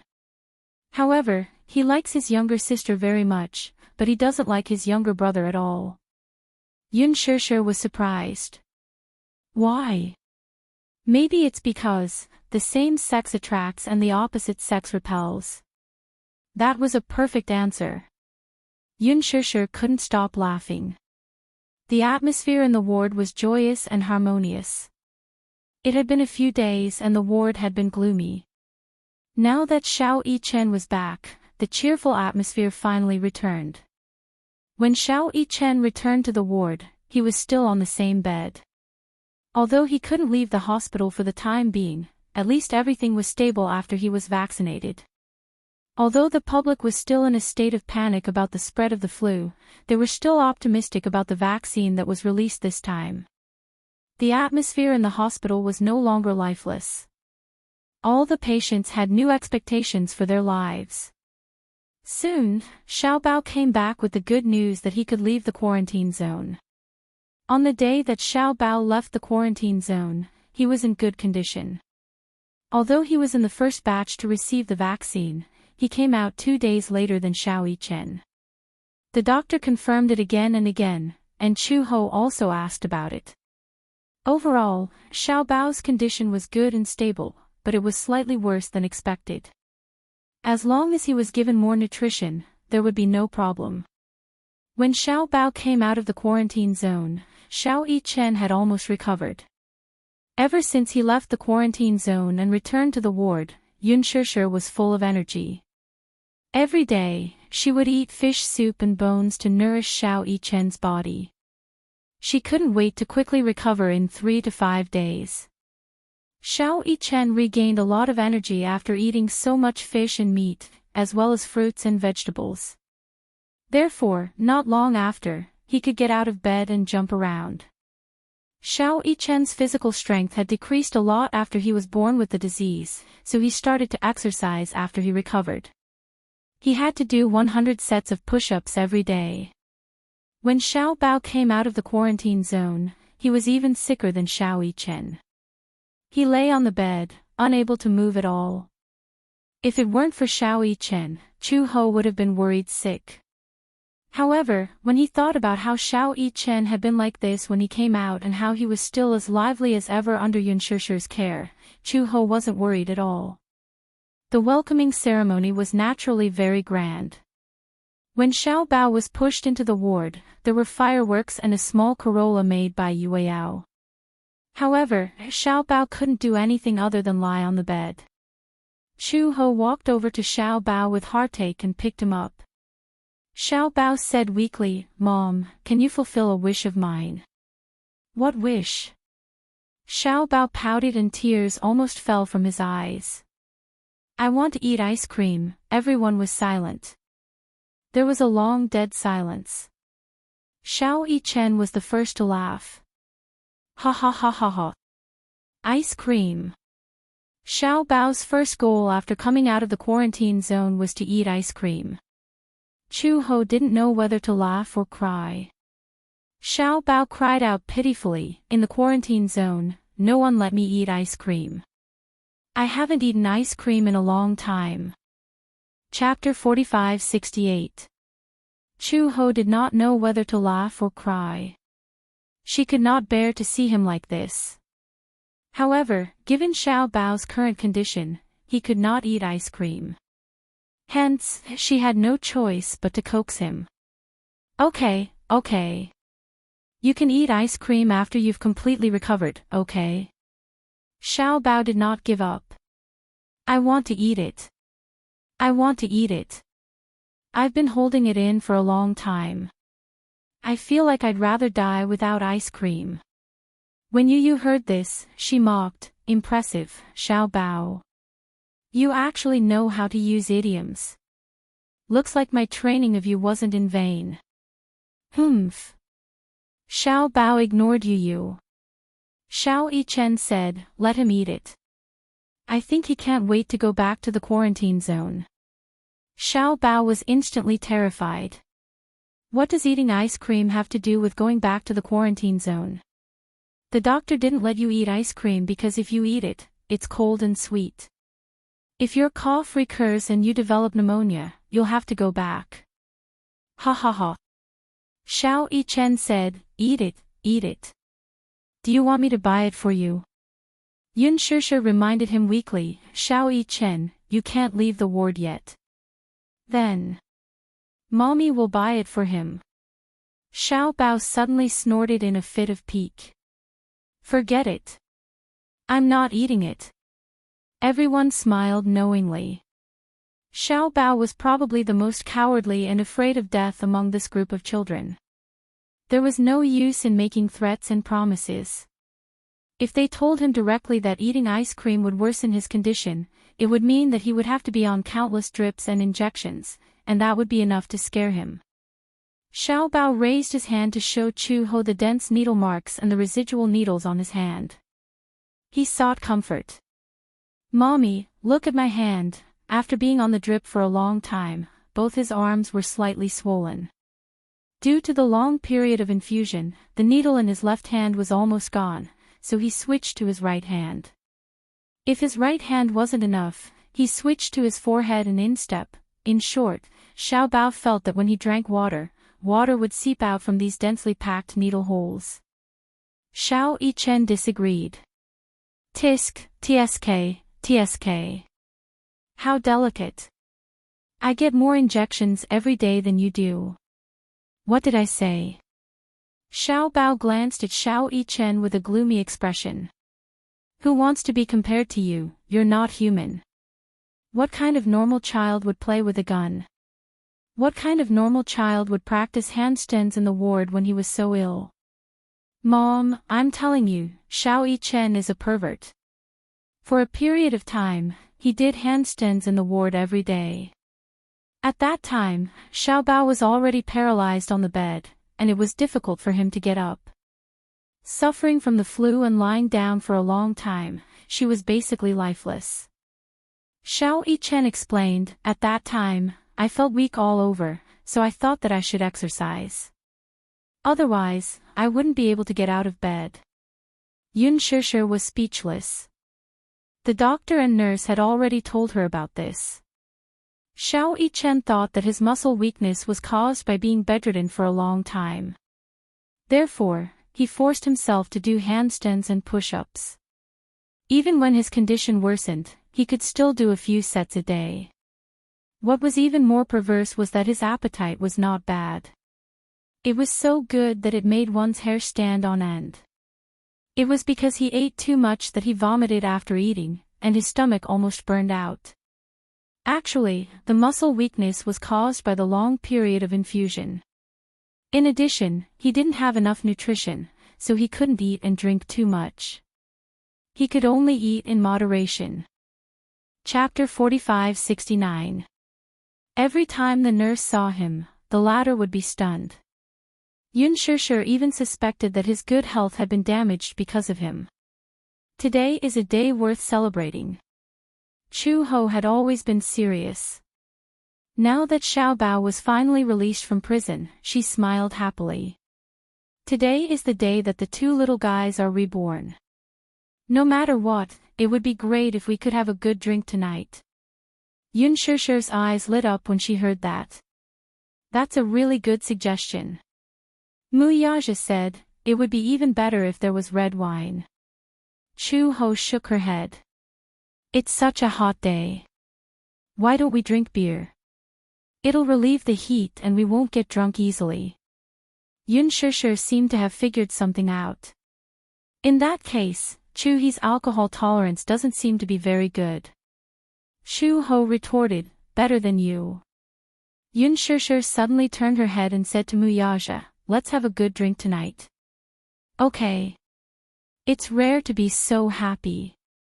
After such a long period of worrying, Yun Shishir felt uneasy day and night and found it hard to close her eyes. Now, she could finally breathe a sigh of relief. Her desire to drink was so strong. Mu Yaja heard that and patted her head helplessly. "I know. Let's have a drink. I'll make an exception for you tonight." "Okay." Chu Ho suddenly said, "I know a really good place. At night, it's quiet and the wind is comfortable.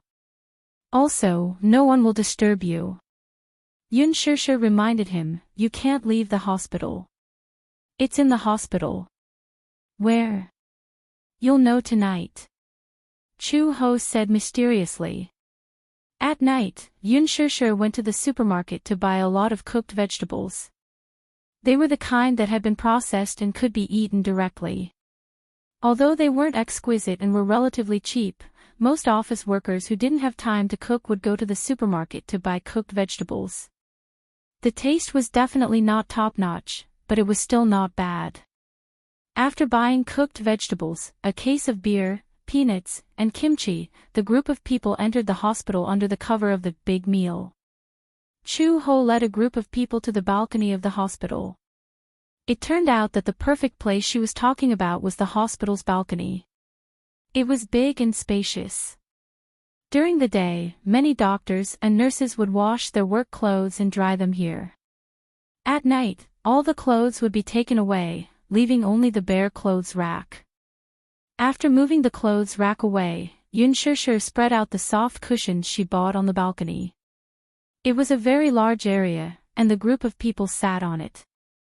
Xiao Yi-chen and Yu Yu were the first to lie down. As the night breeze blew, they felt extremely comfortable. So comfortable. When Chu-ho heard this, he said proudly, "Comfortable, right? What do you think about this place?" Mu-yaja praised from the bottom of his heart. I'll give you a first-class merit." Everyone sat down on the cushions. Yun Shishir couldn't wait to put the fragrant cooked vegetables on the small table one by one. Mu-yaja opened the can of beer. It was the first time he and Gu Jinglian had eaten like this. Although many of the cooked dishes looked strange, the aroma and the fact that they were really hungry stimulated everyone's appetite. "These are pig's ears. Try it," Yun Shishir urged Mu-yaja. Mu-yaja picked up one with his chopsticks and put it in his mouth. It was very chewy. It was fragrant and crispy. It was surprisingly delicious. "Is it good?" Chapter 45-70. Mu-yaja was a little surprised. He did not expect these cooked dishes, which cost more than 10 yuan per serving, to be so delicious. Perhaps it was because he was in a good mood as he sat on the balcony with the night breeze blowing. After all, Xiao Yi-chen had come back from the gates of hell, so he had put all his worries aside. He felt that the burden on his shoulders had suddenly been lifted. Therefore, he felt that whatever he ate tasted better than sitting in a 5-star hotel or a 3-star Michelin restaurant. Gu Jinglian was also in a good mood. Although he usually despised Xiaobao to death, Gu Jinglian often had nightmares when Xiaobao was sick. He often comforted himself that Xiaobao was lucky and would not be defeated by a mere influenza. However, Xiao Yi-chen's critical illness had also frightened him. Perhaps one would only know how to cherish something when faced with loss. Ever since Xiaobao returned to the ward, Gu Jinglian's attitude towards him had become especially gentle. It was to the extent that Xiaobao was a little uncomfortable. Sure enough, he was used to being abused. Being treated so gently all of a sudden made him uncomfortable all over. He missed the old Gu Jinglian who used to be so rough with him. Chu-ho thought to himself, this father and son pair, one is a sadist and the other is a masochist. Come. Yun Shishir held a bottle of beer and raised it high. Let's celebrate the glorious return of Xiao Yi-chen and Xiaobao. When everyone heard this, they laughed and raised the bottles of beer in their hands. Cheers! Cheers! Ding! 5 or 6 bottles of beer clinked together. Everyone was in a good mood and finished the beer in one gulp. Xiao Yi-chen watched as Yun Shishir gulped down the entire bottle of beer. He also felt a little hungry. He tugged at her sleeve and said, "Mommy. I want to drink beer too." Children are not allowed to drink. Chu-ho had just taken a sip when he suddenly realized what was going on. He exclaimed, "What kind of beer is this?" Yun Shishir raised her eyebrows and said, "I bought it casually. The beer should be the same. This beer has a strong aftertaste." He took a closer look at the logo and was left speechless. Wusu beer. On the label, the words, Wusu, were especially eye-catching. Yun Shishir was a little startled. What's wrong? Wusu beer. I think this beer is quite expensive, so it should be delicious. Cough. This is Wusu Wusu. Wusu. Yu Yu was shocked. Killer Wusu. Wusu wusu wusu, it could not. How could a supermarket sold wusu chew? He held her forehead and explained, turn the bottle upside down. Wusu, in other words, NN, in wusu. Wusu of wusu, wusu, then NNNN, what's wrong? Is there something wrong? Some people jokingly say that the English words on the label are the abbreviation for, kill you all. Pft, Muyaja understood. This means that the aftertaste of this beer is very strong. For people who are not used to drinking it, the aftertaste is quite strong. Chu Ho thought to herself. No wonder the taste was so familiar. She had drunk a bottle when she was at work and the aftertaste was unusually strong. She did not feel anything at first, but when she was full and stood up, she felt a lack of oxygen in her brain. Then, she felt as if she was walking on air. This beer actually doesn't taste that good. It's so expensive, Gu Jinglian complained. Chapter 45-71. Weird taste. Gu Jinglian mocked. Chu Ho didn't know whether to laugh or cry. Why? You're not used to it, so you won't allow others to say that it's good? Gu Jinglian said, it tastes so bad. Yun Shishir put her hands on her hips and said, I was the one who bought the beer. He dares to say that it doesn't taste good. Ha ha ha. Yu Yu and Xiao Yichen looked at each other and laughed knowingly. Beside them, Yue Yao took advantage of Yun Shishir's carelessness and secretly took a sip of the beer. She frowned when she tasted the beer. Wow! It tastes terrible. Xiao Yichen quickly snatched the beer back from Yue Yao and said angrily, You've learned how to drink secretly. You little rascal. I thought it would taste good, but it turns out to be so terrible. Yue Yao frowned in disdain. Everyone was amused by her and burst into laughter again. Yun Shishir hugged the beer bottle and looked up at the night sky. The moon was full. The happiest thing in life was a family reunion. She gently rested her head on Mu Yaja's shoulder and sighed comfortably. East Africa. At the hospital. Suddenly, there was a burst of thunder outside the window. Hua Jin suddenly woke up and sat up from the bed in shock. What's going on? Calm down. Gong Jia was sitting by the window and looking at the smoke outside. They're fighting again. They're fighting again. Yeah. Hasn't the war already stopped? Gong Jia smiled mysteriously. The war stopped because the military had run out of ammunition and food. With the intervention of the international organizations, there's no more ammunition. Since there's no war preparation, why are they fighting now? Because, Gong Jia said meaningfully, Hurricane gave them enough ammunition. Hua Jin was stunned. Gong Jia had stayed in the hospital for so long without making a move. He had asked everyone to wait carefully because he was waiting for this. He took advantage of this period of time and ordered Hurricane to provide all the ammunition to the war maniacs at the relay station in East Africa. Then, he wanted to take advantage of the chaos to leave this barren land. Then what should we do now? It's about time. Gong Jia turned around. Hua Jin saw that he had been armed from head to toe while he was sleeping. Clean and tidy combat uniform, long combat boots, bulletproof armor, and a full set of equipment behind his waist. Gong Jia looked especially dashing in his uniform. More importantly, his handsomeness was not just superficial. The reason why the FBI had assigned so many people to be on standby was because they knew that Gong Jia was a formidable target. So they had to be on their guard. This is your bulletproof vest and combat uniform. Also, you just need to carry these two guns with you when you follow me. One was a rifle and the other was a pistol. Hua Jin was not proficient in firearms. These two guns were only for self-defense. Hua Jin braced himself and equipped himself with both guns. He asked with some concern, "Will I be a burden to you?" Gong Jia glanced at him coldly. "Of course you will." Gong Jia said unhappily, I told you to stay in Hurricane but you didn't. So you came all the way to East Africa just to be a burden to me? Of course not. Hua Jin held the rifle and frowned. I'm worried about me. Yeah.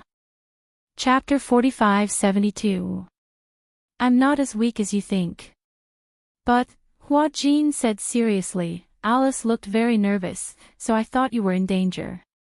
She's not wrong. If I were to be arrested by the FBI and sent to the military court, it would be troublesome. But how could I let those idiots arrest me so easily? Alice was confused because she was concerned about him. All right. Hua Jin raised both his hands in surrender. Just take it that I'm causing trouble for you. Gong Jia looked at him deeply and suddenly walked in front of him. He stretched out his hand, held the back of his neck, and gently rested his head on his chest. I'm very happy that you're here. Hua Jin listened to his powerful heartbeat and his uneasy mood calmed down a little. Gong Jia, have you really decided? You've decided to be with me. Hua Jin was still a little doubtful. Why did you decide to be with me? I don't know. When it comes to relationships, no one can be sure. I was wondering why my sister would like a guy like Mu Yaja. After a pause, Gong Jia closed his eyes. But now, I'm relieved. Whether it's liking or being moved, it's usually a matter of a single thought. A single thought, Hua Jin couldn't help but smile. Is this what love at first sight means? Gong Jia pursed his lips. Is it? I only know that I really hated you when I first saw you. Hua Jin, hated. Hua Jin was doubtful. Why do you hate me? Why do you have to monopolize my sister? Gong Jia frowned slightly. My sister belongs to me alone. Why should she have a younger brother like you? Oh, Hua Jin replied. It's like this. At that time, I had a very special feeling for Shir. At first, I thought that I must have fallen in love with her to have such a special feeling. Later on, I realized that the kind of warmth she gave me was the kind of warmth that belonged to a family. Perhaps it was because I didn't have any concept of family since I was young, so being with her gave me a sense of belonging. Plus, she's a little older than me. Upon hearing this, Gong Jia's usually cold eyes instantly softened. From now on, wherever I am, it will be your home. When Hua Jin heard this, he was deeply moved. All right, it's settled then. The two of them looked at each other. At this moment, Alice's voice suddenly came through the radio. Little Jia, it's time to act. Gong Jia put on his headset and replied expressionlessly, gather at the port in half an hour. Yes. Be careful. After Gong Jia finished speaking, he turned to Hua Jin and said, you follow me. Don't act on your own, understand? Do you need me to shoot? No need. Then these two guns, when I'm down, it'll be time for you to protect me. Do you understand? Hua Jin nodded. Gong Jia walked to the window, pulled open the curtains, and counted down in his heart. 5, 4, 3, 2, 1, boom. There was a loud explosion. The artillery shell blasted a huge crater 300 meters away from the hospital. A row of houses were on fire. Originally, there was a shelter for refugees near the hospital. Now, all the refugees had gathered at the hospital, and it had become a wasteland. In the hospital, someone screamed hysterically, air raid. It's an air raid. Chapter 45-73. The air raid alarm went off instantly. Outside the corridor, doctors and nurses were rushing around. Quick! Everyone gather and take refuge in the hospital's air raid shelter. There's an air raid. Everyone, pay attention. This hospital usually accepted the wounded from the war. Originally, in the war-torn zone, there was a shortage of resources and medical equipment. they could only treat some external injuries. Refugees who were infected with the plague were not accepted by the hospital. Most of the patients were either missing an arm or a leg. With the help of the nurses, they struggled to run to the underground air raid shelter. Gong Jia grabbed Hua Jin's hand and broke through the door. As soon as he broke through the door, Hua Jin saw the long corridor full of injured people. The corridor was packed with people. There are so many people. Follow me. Gong Jia pulled Hua Jin and stuck close to the wall. They avoided the panicking injured people and finally arrived at the staircase. Unlike those who were using crutches or supporting the injured with broken arms, they had all four limbs and were able to move freely. They went down to the first floor in no time. Gong Jia saw the FBI agents guarding the entrance at a glance. All of them had blonde hair and blue eyes. They were particularly eye-catching in the crowd of dark-skinned people. Gong Jia and Hua Jin, on the other hand, were conspicuous. The FBI agents also noticed them immediately. Reporting, target spotted. Attack. Execute the arrest plan. A few blonde men broke through the crowd and walked toward Gong Jia and Hua Jin with difficulty. Gong Jia turned around and glanced at the floor-to-ceiling window in the corridor. He pushed Hua Jin away a little. Then, with a powerful roundhouse kick, he shattered the floor-to-ceiling window. Crash! The glass shattered all over the floor. Gong Jia grabbed Hua Jin's hand and rushed out with him. Behind them, they heard American English with a New York accent. Don't hurt the refugees. Attention! Unless absolutely necessary, don't shoot. Don't hurt the target, don't hurt the innocent.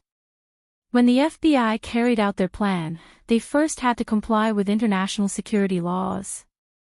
No matter how special the situation was, they could not harm refugees or citizens of other countries. This was also part of Gong Jia's plan. Create chaos.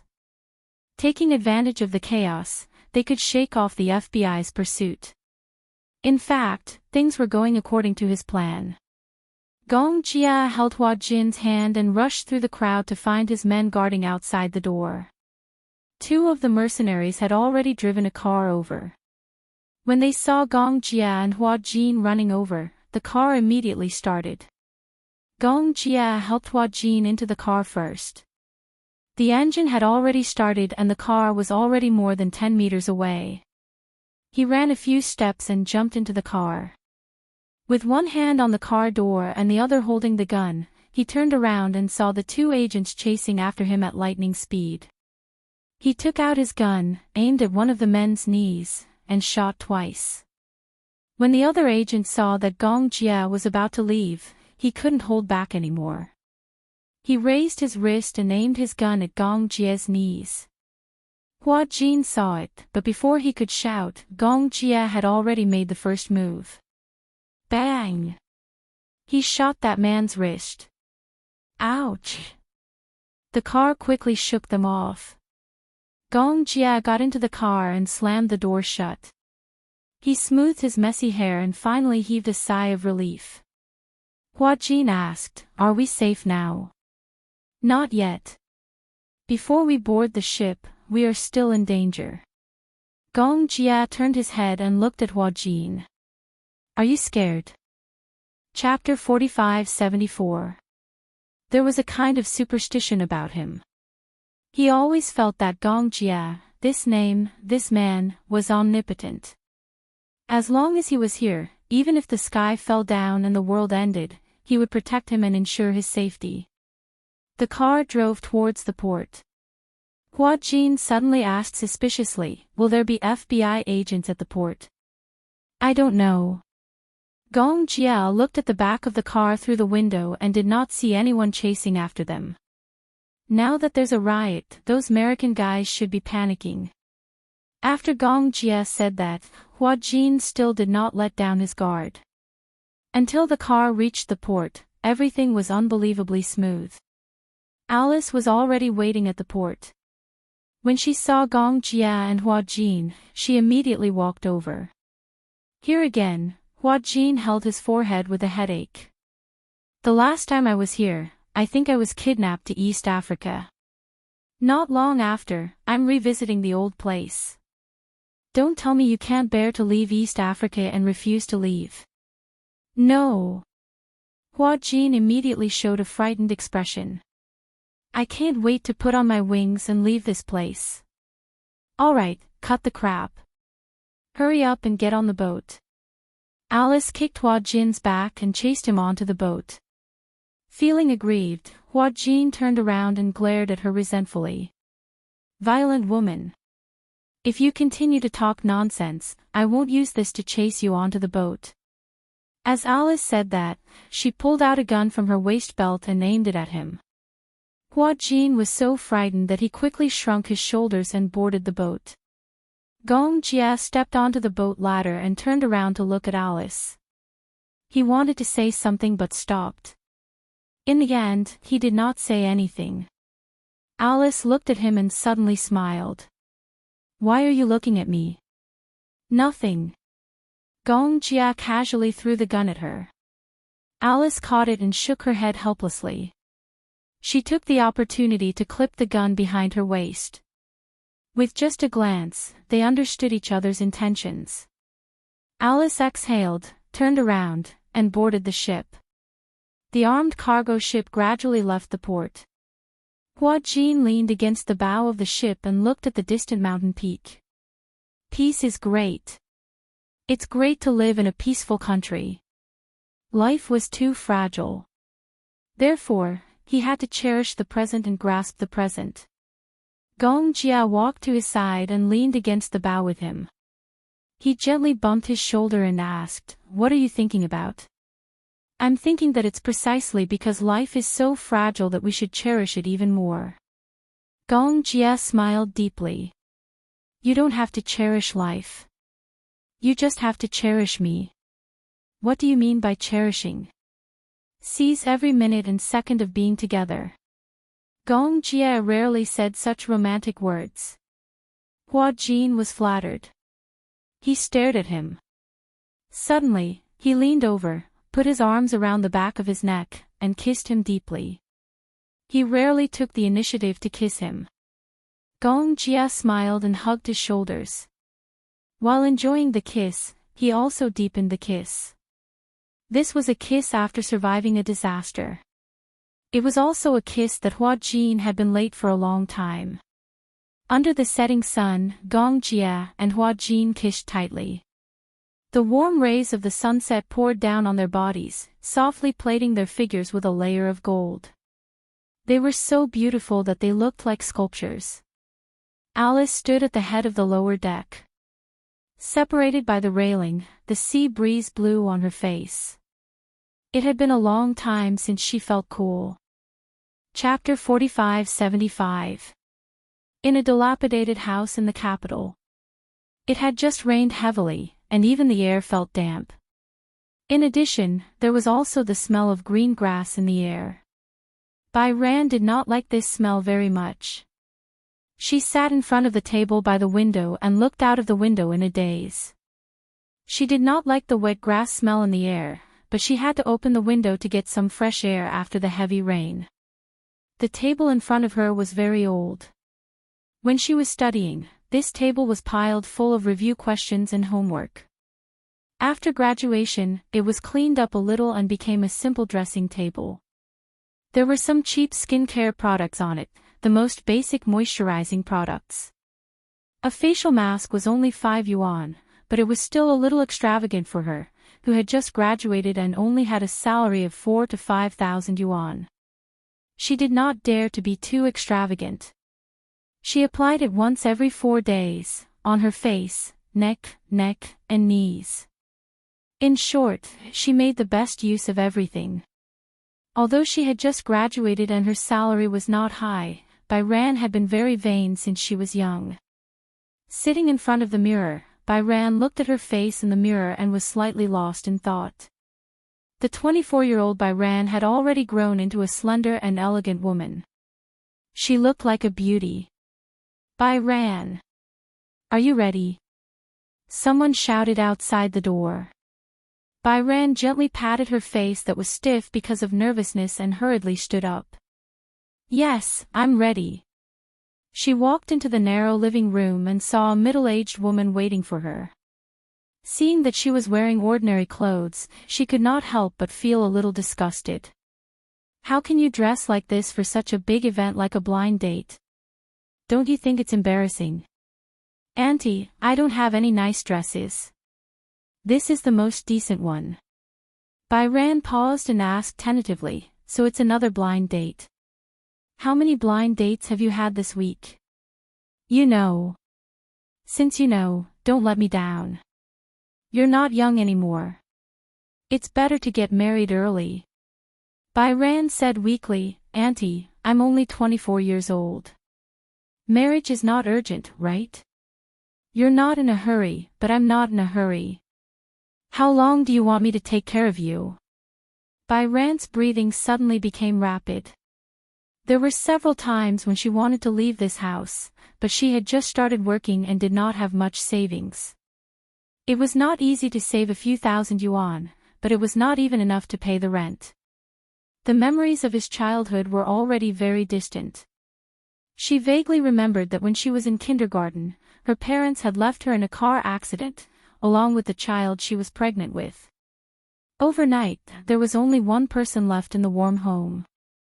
However, the pain of losing his parents was not as deep as it had been with the passage of time. After that incident, she lived with her grandparents and returned to her hometown to study.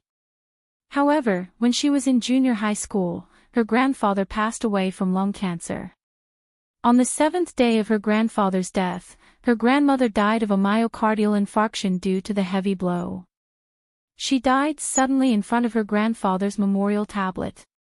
From then on, she was kicked around like a ball in front of her uncles and aunts. In the end, it was her youngest aunt who was merciful and took her to her side, providing for her food, clothing, and education. His aunt's surname was Jiang. In order to settle down, Baikun temporarily followed his uncle's surname, Jiang Baikun. Chapter 45-76. However, after graduation, her aunt kept urging her to go on blind dates. There was a premise to this. Her aunt had a son, but he was not proficient in his studies and did not even pass high school. In the end, after graduating from technical school, he did not do a proper job and always stayed at home playing games on his computer. Little Aunt had placed all her hopes on her. However, Byron had just graduated from university. As a fashion designer, how much could she achieve as a fledgling? Therefore, this conservative woman felt that it was useless for a woman to study until university.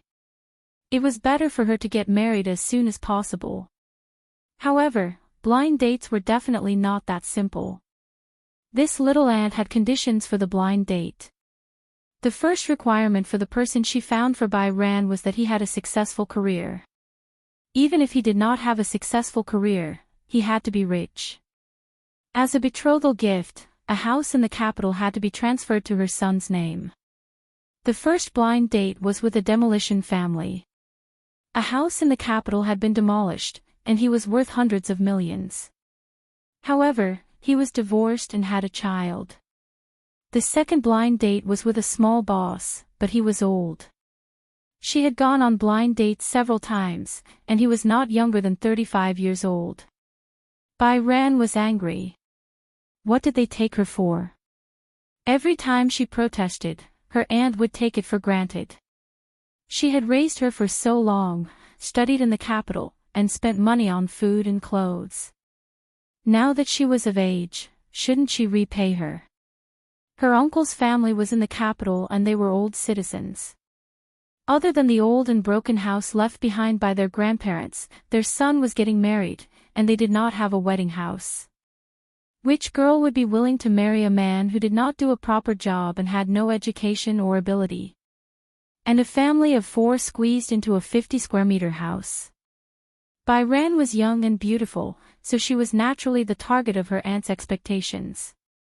Byron naturally brushed off the first few blind dates. She thought that she could finally stop.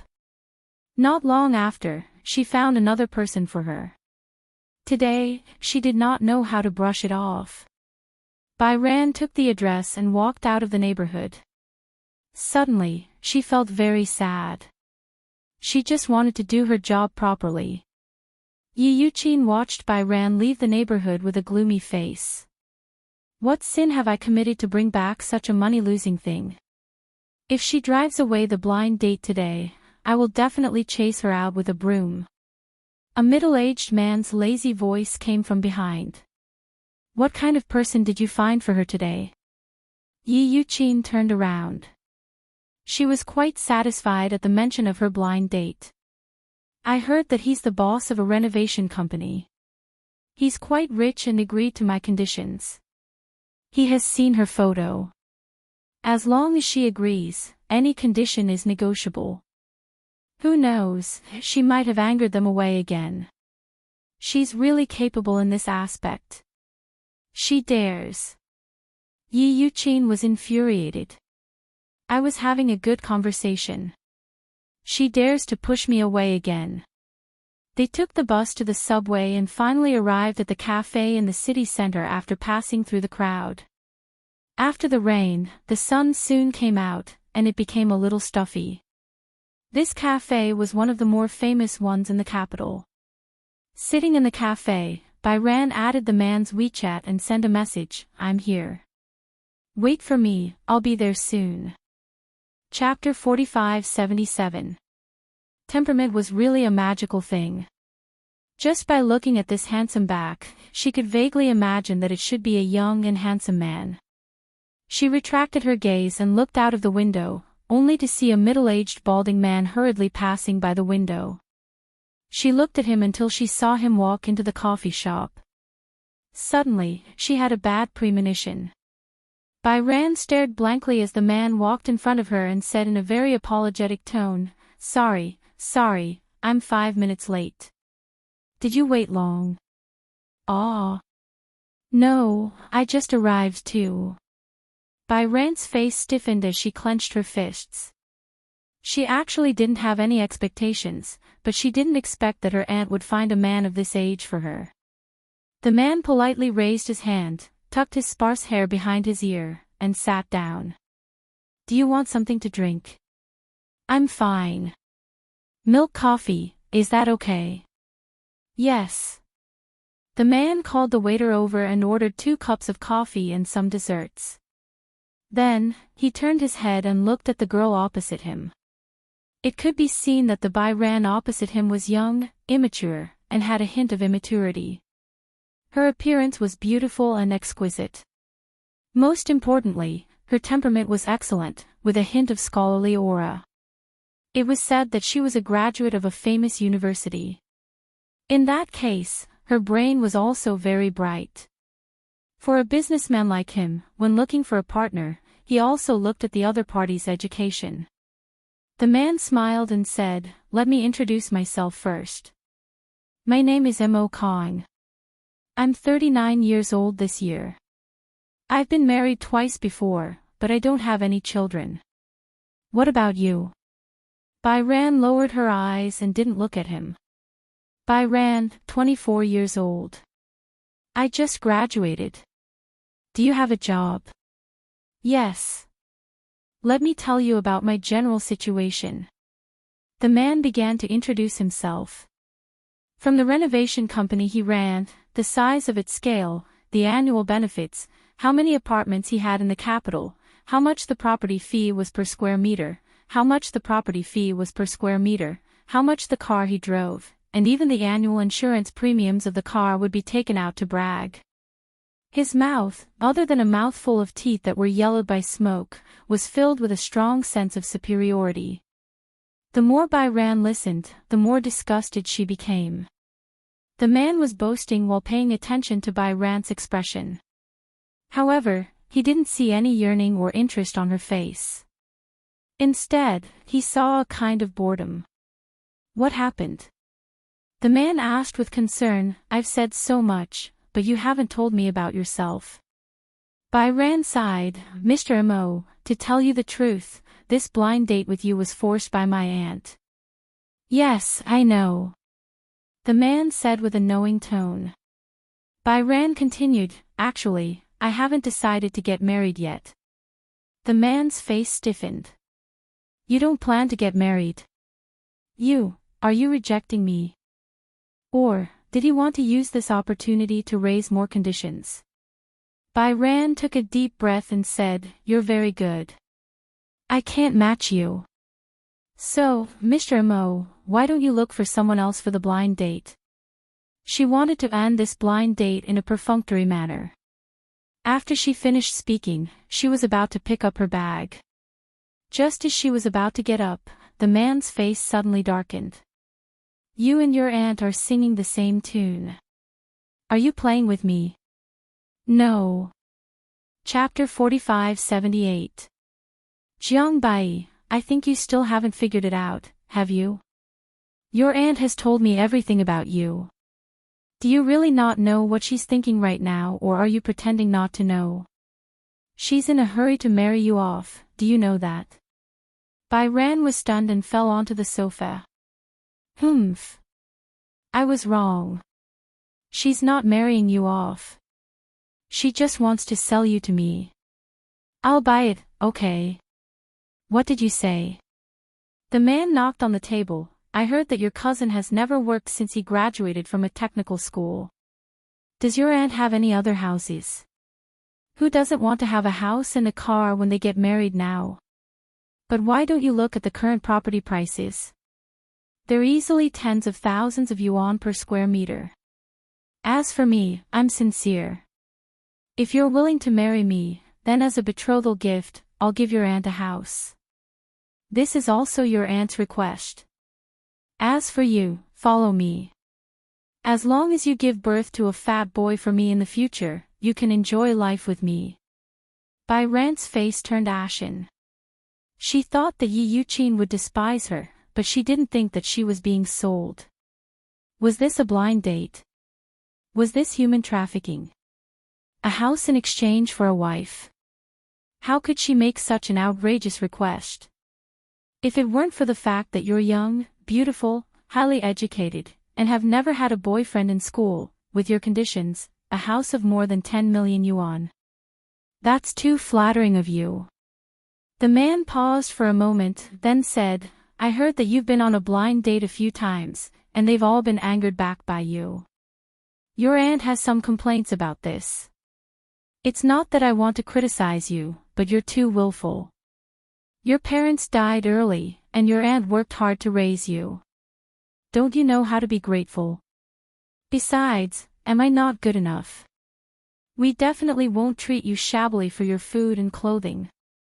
Byran was so angry that her entire body froze.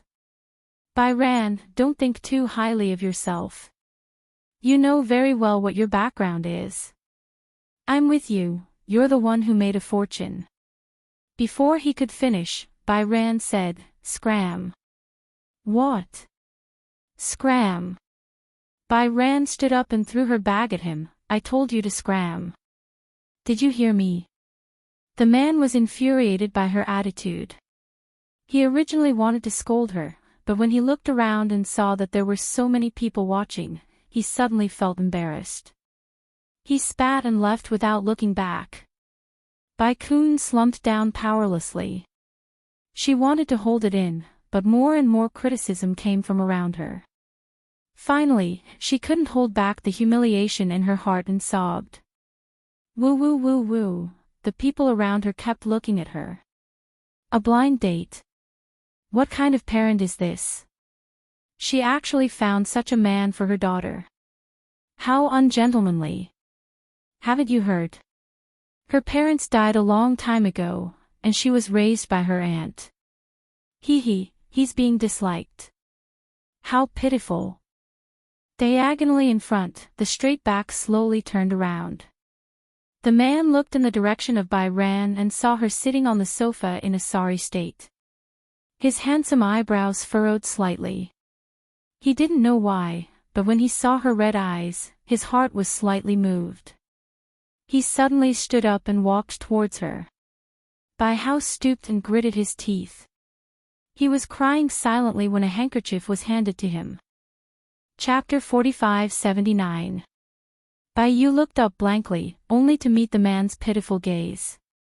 It's him. The man who sat diagonally in front of her just now. This was a man who was as gentle as jade.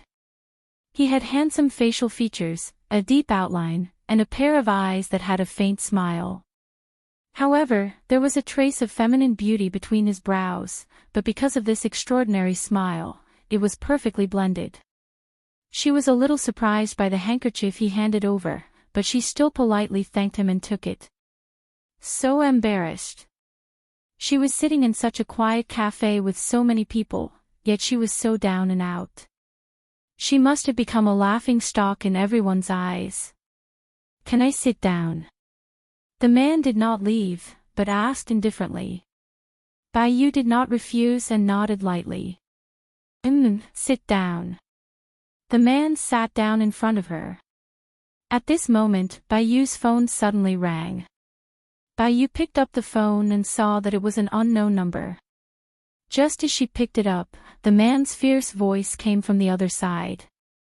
Jiang Bai, you made me lose face today. In the future, I won't let you have an easy time. I think you shouldn't go back. Your aunt said that if the blind date didn't work out tonight, she'll definitely chase you out with a broom. With that, the man angrily hung up the phone.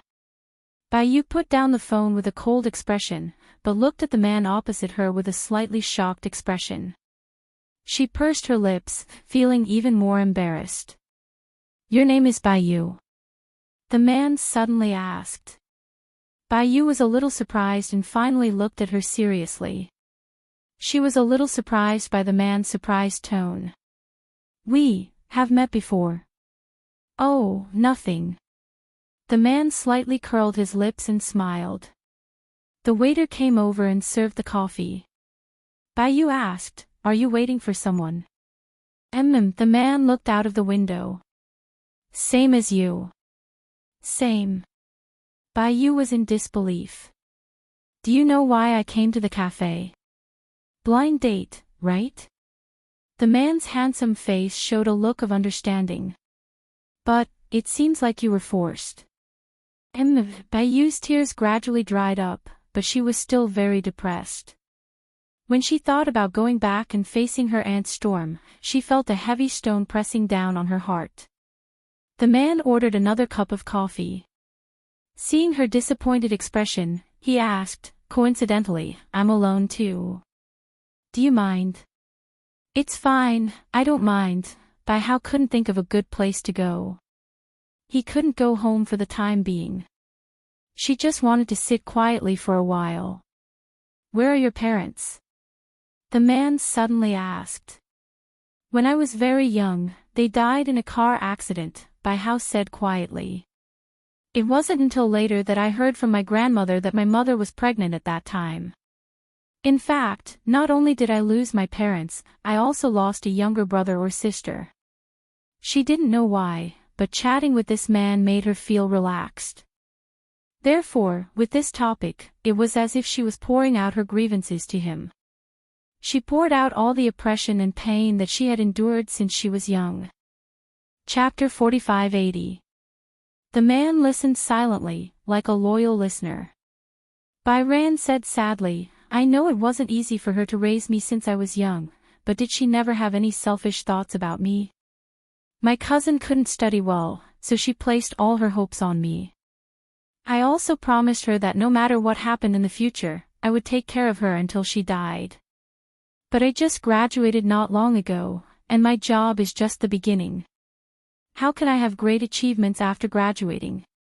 My aunt probably finally lost her patience and is anxious to marry me off. That's fine, but she actually asked for such an outrageous condition.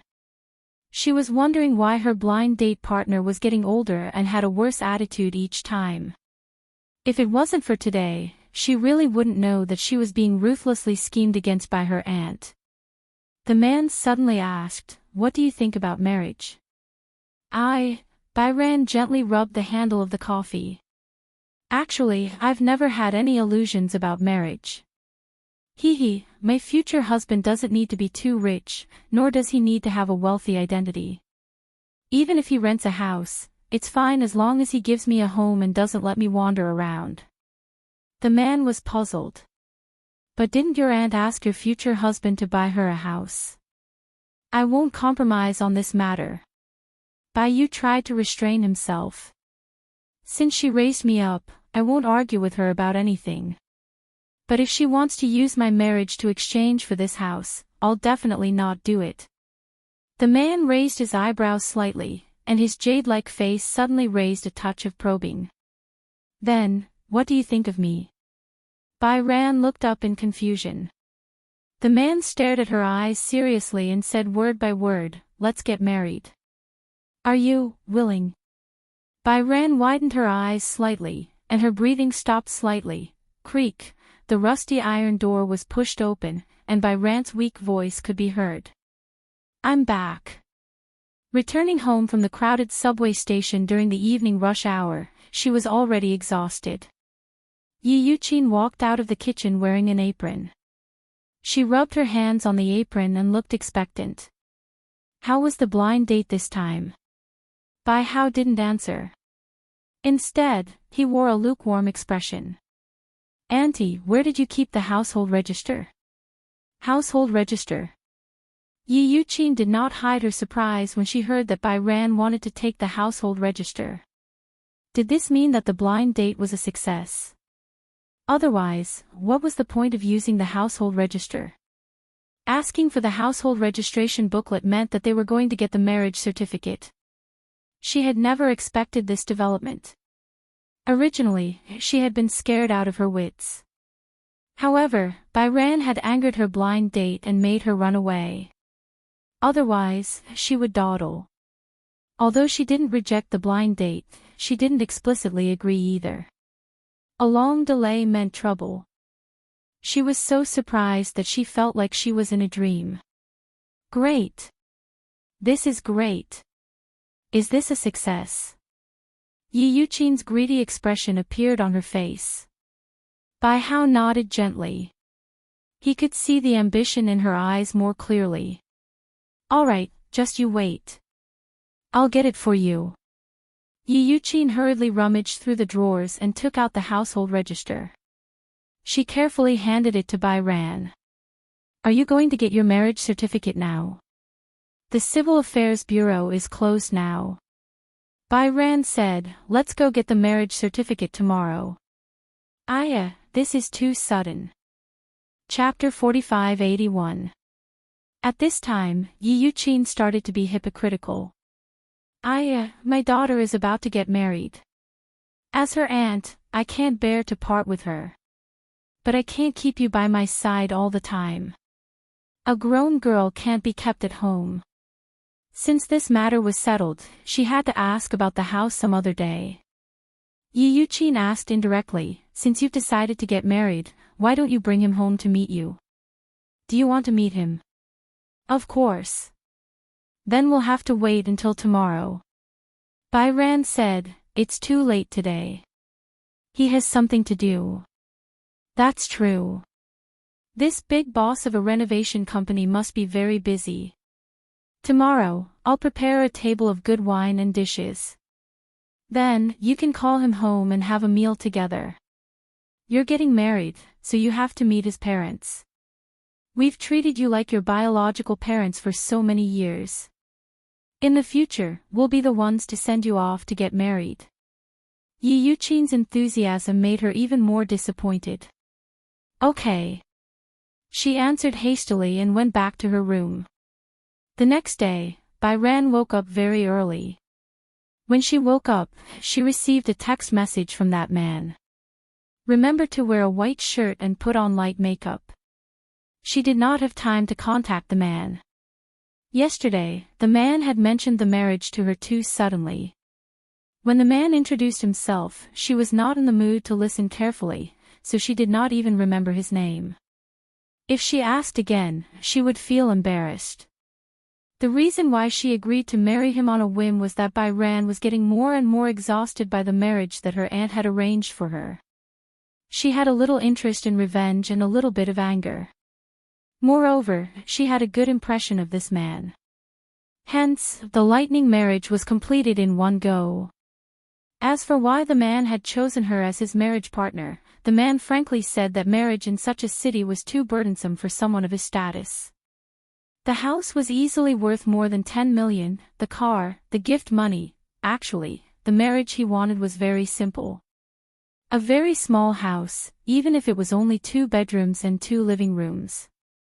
Every day when he came home from work, he could lean on the bed with his wife and watch TV. This was his most ordinary dream. He had also promised her that after marriage, they would live together according to her wishes. She just had to be mentally prepared. As for the matters between husband and wife, it was all up to her. Marriage was obviously such an important thing. Why did it seem so frivolous when it came to this man? What if they were not suitable for each other, what would happen if they divorced in the future? Bai Chang didn't dare to think too much.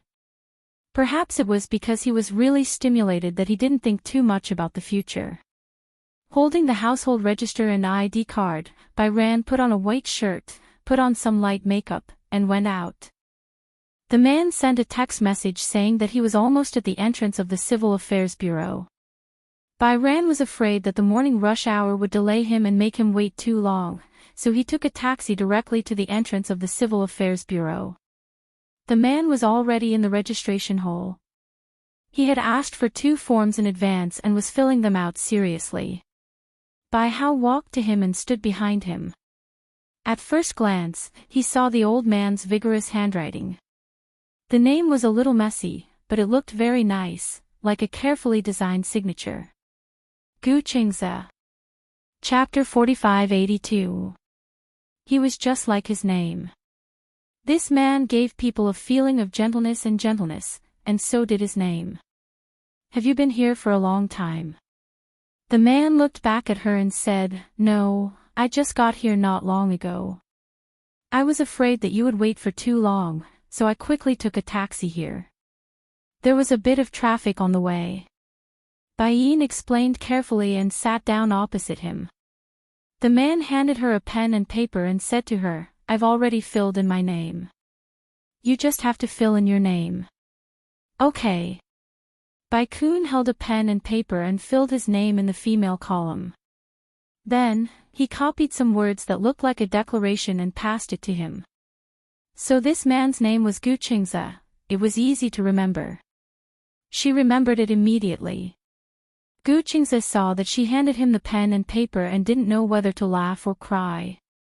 Why are you giving it to me? Ah. You should give it to the window. Oh.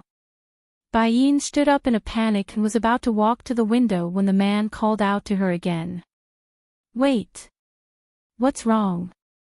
Gu Qingze stood up and walked to her side. He was 185 meters tall, and his aura was almost a notch above hers. She had been sitting down yesterday, so she didn't realize that he was so tall. Because they had said goodbye at the cafe, she didn't notice his height. He had been sitting down since he entered the registration hall, so she didn't have the chance to see him. She didn't expect him to be so tall.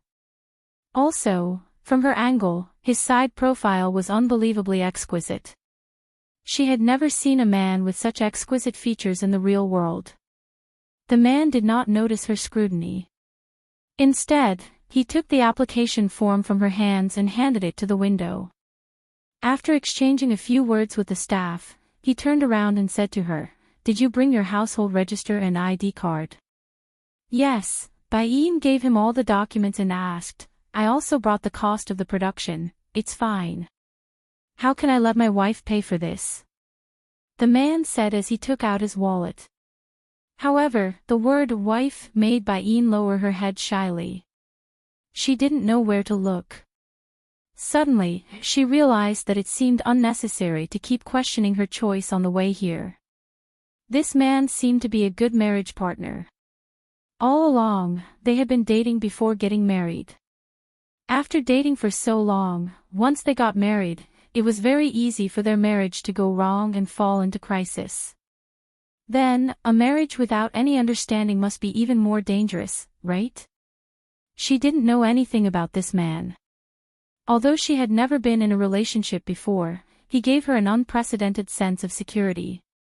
Most importantly, if she got married, it would mean that she would have her own little family in the future. She didn't know if this feeling was reliable or not. All right. The man suddenly interrupted her thoughts and said to her, "Let's go take some photos."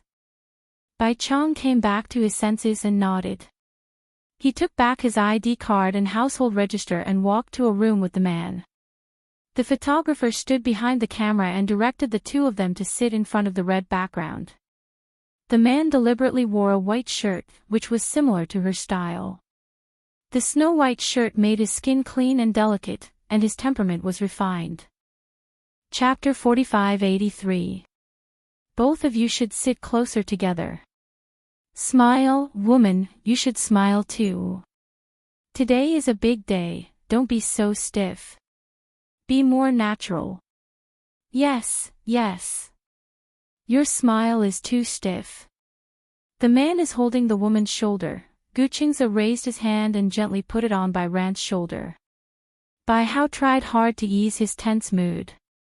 Finally, he showed a natural smile. Okay. That's it. Hold it for 3 seconds. 3, 2, 1. Snap. The cameraman took a few photos and put down the camera. He walked over and congratulated Gu Qingze and Bai Ran. Congratulations to the two newlyweds. After the photo shoot, Bai Ran and Gu Qingze walked out of the room and sat on a long bench, waiting for the certificate to be completed. There was a long silence between the two of them. Gu Qingze, on the other hand, was silently looking out the window. She didn't know if he was from the military, but his posture was as straight as a pine tree. Bai Ran hesitated and finally said, "Do you have time tonight?" Gu Qingze turned to look at her. What's wrong? My aunt said that she wants to meet you. Bai Ran quickly explained, after all, they raised me since I was young, so I'm considered half a newlyweds. Now that we're married, she said that she wants to invite you for dinner. Before Gu Qingze could say anything, she said guiltily, "If you really don't have time, then forget it." I haven't said anything. The man frowned slightly and said, "Do you want to have dinner together?" Yes. Okay. The man agreed without hesitation. Bai Ran finally sighed in relief. Gu Qingze, Jiang Bai Ran. Their names were called from the window. Gu Qingze stood up, and Bai Ran hurriedly got up as well. They followed him to the window, and the staff handed them 2 brand new marriage certificates. Congratulations to the two newlyweds. A handsome man and a beautiful woman, what a match. Gu Qingze took the marriage certificate and handed the other one to her. When Bai Ran received the marriage certificate, she felt like she was floating. It felt so surreal. When she flipped to the next page, her name, date of birth, age, and the photo of the two of them sitting in front of a red background, she was really married. She had married a man she had known for less than a day. No wedding, no garland, no diamond ring, she had married herself off so carelessly. For a moment, Bai Kun didn't know if his choice was right or wrong. Gu Qingze looked at her stunned face and still felt that it was a pity. It was too rushed, and I didn't have time to prepare a diamond ring. However, it won't be too late to prepare for the wedding. Wedding? Bai Hao looked up in surprise. Our wedding? What is it? Gu Qingze raised his eyebrows. Don't you want to hold a wedding? How could he not want to hold one? Like every girl, a wedding was the most important ceremony in her life. He was looking forward to this ceremony, but at the same time, he was filled with fantasy. He wondered what her wedding ceremony would be like. Bai Yu chuckled. There's no rush for the wedding. Most importantly, first. They would first get to know each other and cultivate feelings for each other. The wedding would be a matter of course. Chapter 4584. At noon, Gu Qingze and Bai Ran went to a restaurant for lunch. It was a simple Chinese meal, but the restaurant Gu Qingze chose was in the most inconspicuous corner of the street. It was not far from the marriage registration office, but the food was delicious. Gu Qingze parked his car in the underground parking lot. He drove a Volkswagen. She had seen many Volkswagens, but it was the first time she saw this model. The letters Phaeton were printed on the back. In this city, people who drove Volkswagens were salaried workers and the rich. This man seemed to come from an ordinary family. This car looked very ordinary, but once inside, the luxurious interior made Bai Kun a little dumbfounded. The control panel seemed to be made of mahogany. Was it modified? Where are we going? To buy gifts. Gifts? Yeah. Gu Qingze drove the car to the shopping center. To Bai Ran, they were her uncle and aunt, but to Gu Qingze, they were his parents-in-law. It was his first time visiting his parents-in-law, so he naturally had to bring some gifts. Gu Qingze went to the shopping center and bought a pearl necklace for Yi Yuqin. Bai Ran said that Yi Yuqin liked pearl necklaces the most, and her uncle, Jiang Muyuan, liked jade pipes. The old man next door had a jade pipe every day, and Jiang Muyuan was always envious. Other than the gifts for their first meeting, Gu Qingze also bought cigarettes, alcohol, donkey hide gelatin, and some women's skincare products.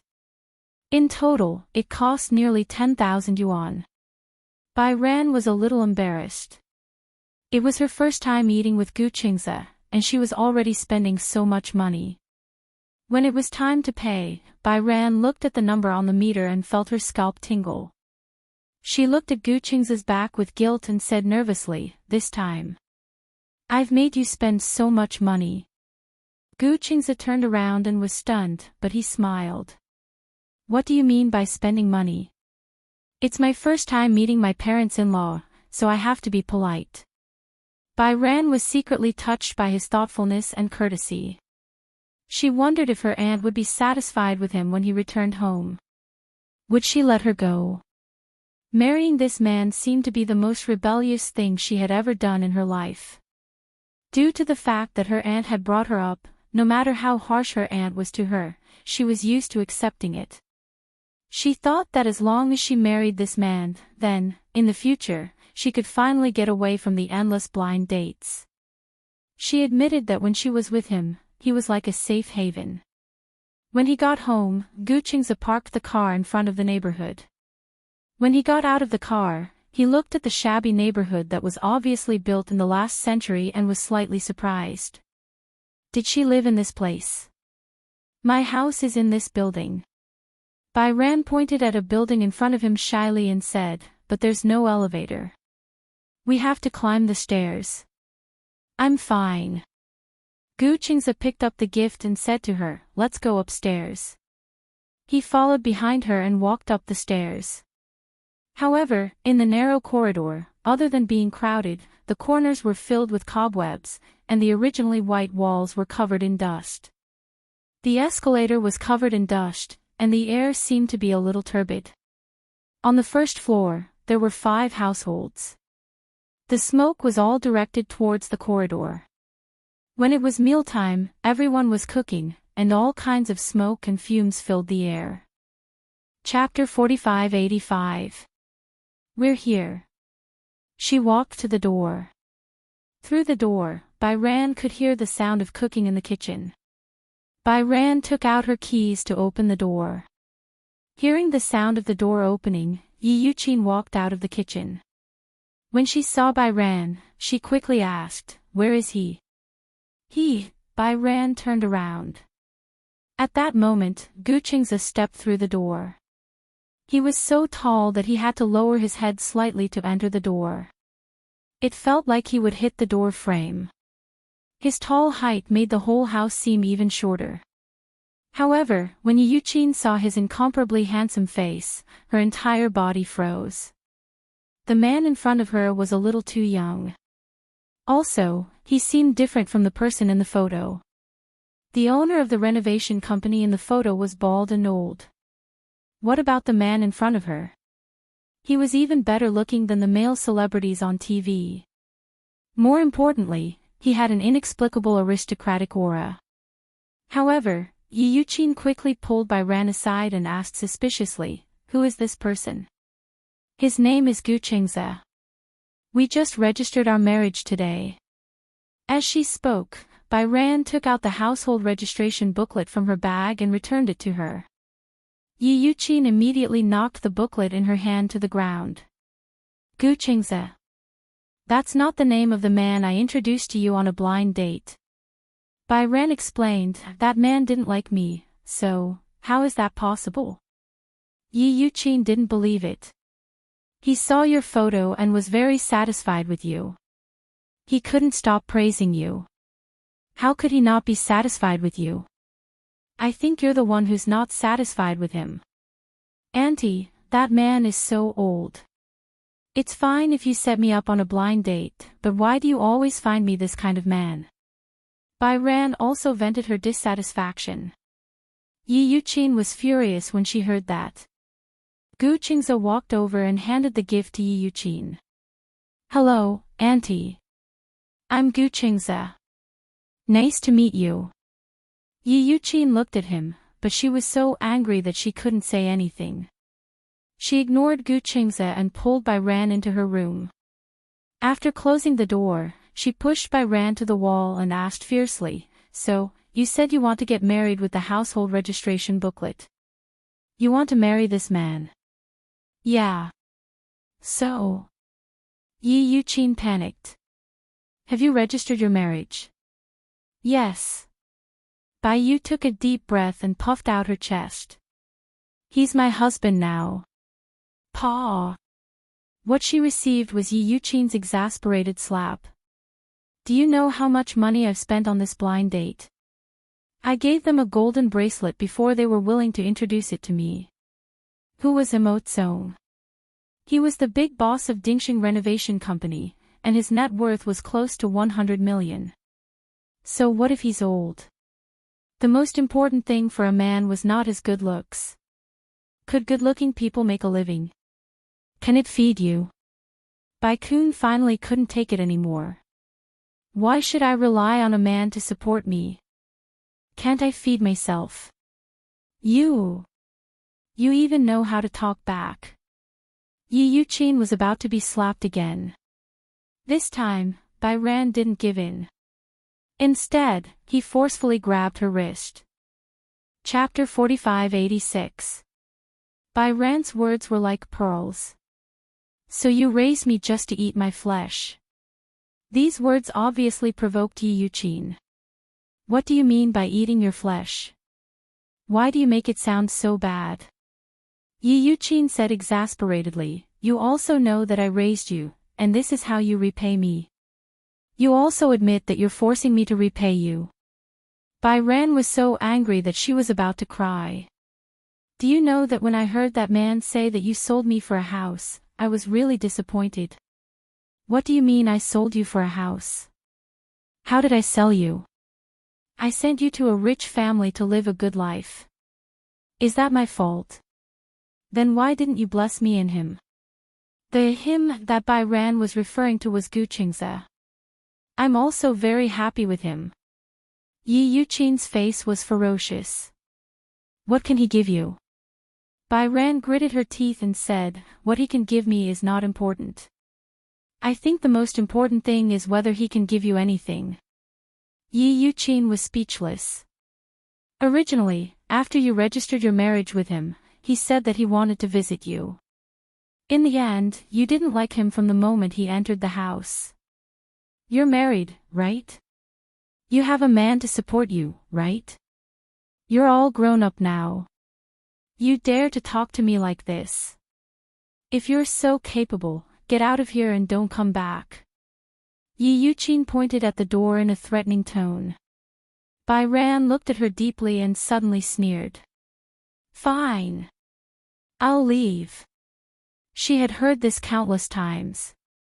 Finally, this time, she was disheartened. Yi Yuqin did not expect that the soft and cowardly Bai Ran would know how to resist her. She turned around, opened the door, and walked to Gu Qingze.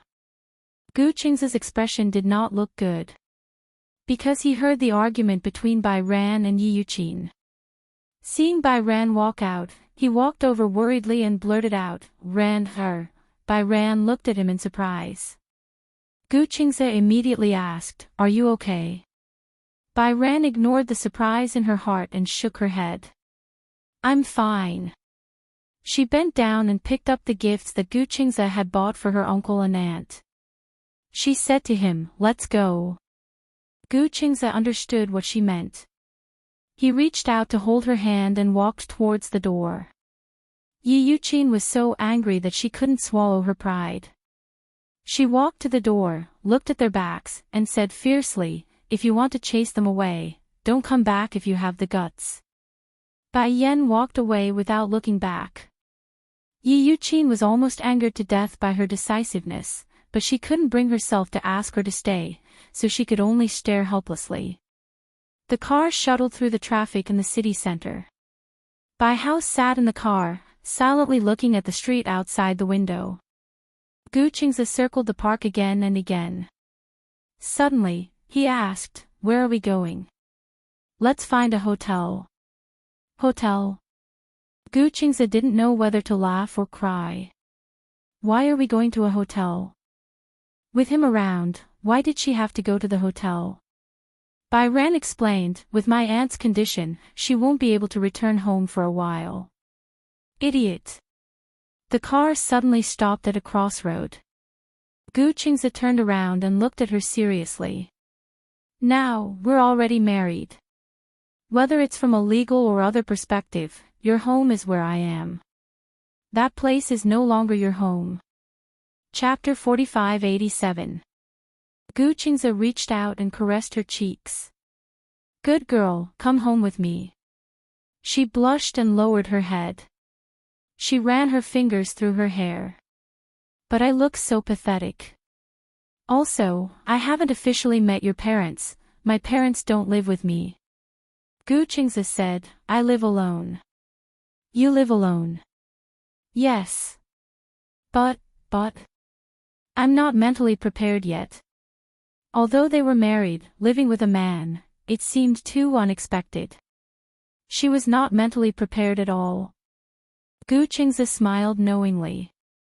"Don't worry, there are 2 bedrooms.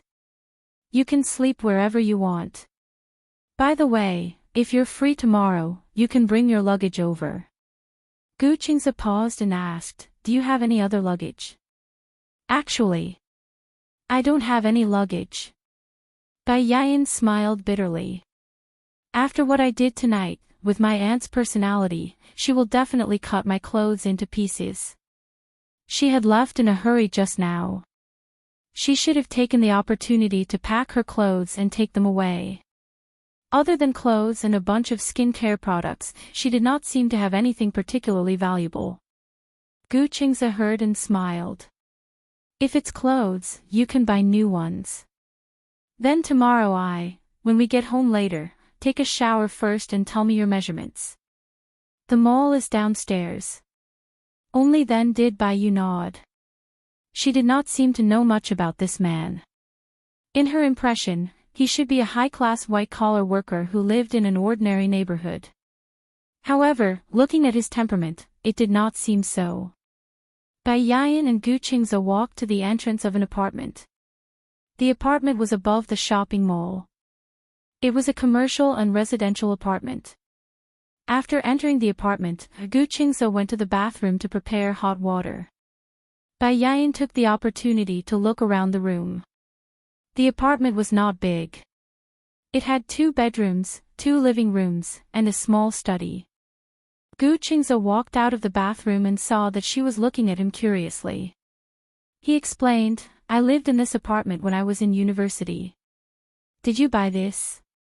I rented it." "Rented?" "Yes, to be precise, the entire shopping mall and office building belonged to the Gu family. However, ever since he was an adult, Gu Jinglian had asked him for rent every month. Gu Qingze had to pay him the market price." Gu Qingze's lips curled into a smile. However, I pay the rent every 5 years. The next due date is the year after next. According to his estimation, the size of this apartment should be about 90 square meters, and the rent should be at least 100,000 yuan a year. That would be 500,000 yuan in 5 years. To her, it was already very impressive. The average white-collar worker could not earn so much money. What do you do for a living? Bai Chang asked tentatively. Me. Gu Qingzhou was the external CEO of the financial management under the Gu Corporation, which meant that he was paid according to an annual salary. Gu Jinglian hired Gu Qingzhou with an annual salary in order to hone his skills and train him. He also wanted the board of directors to consider whether Gu Qingzhou was qualified to inherit the Gu Corporation.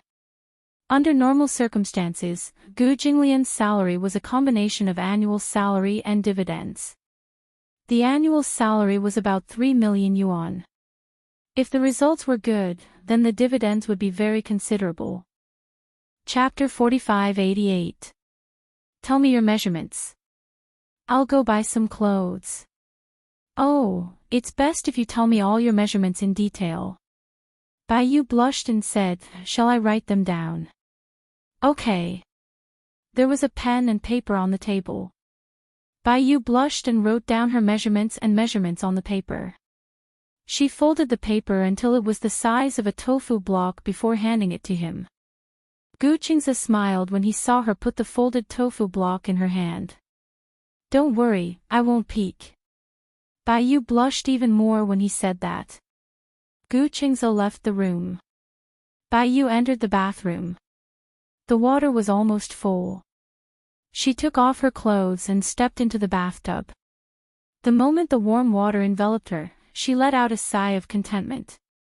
It was as if the exhaustion she had accumulated for so long had finally been released for a short while. What a crazy day. She married a strange man. Then, she actually rebelled against Yi Yuqin and left her home that was like a demon's den. Finally, she came to his house.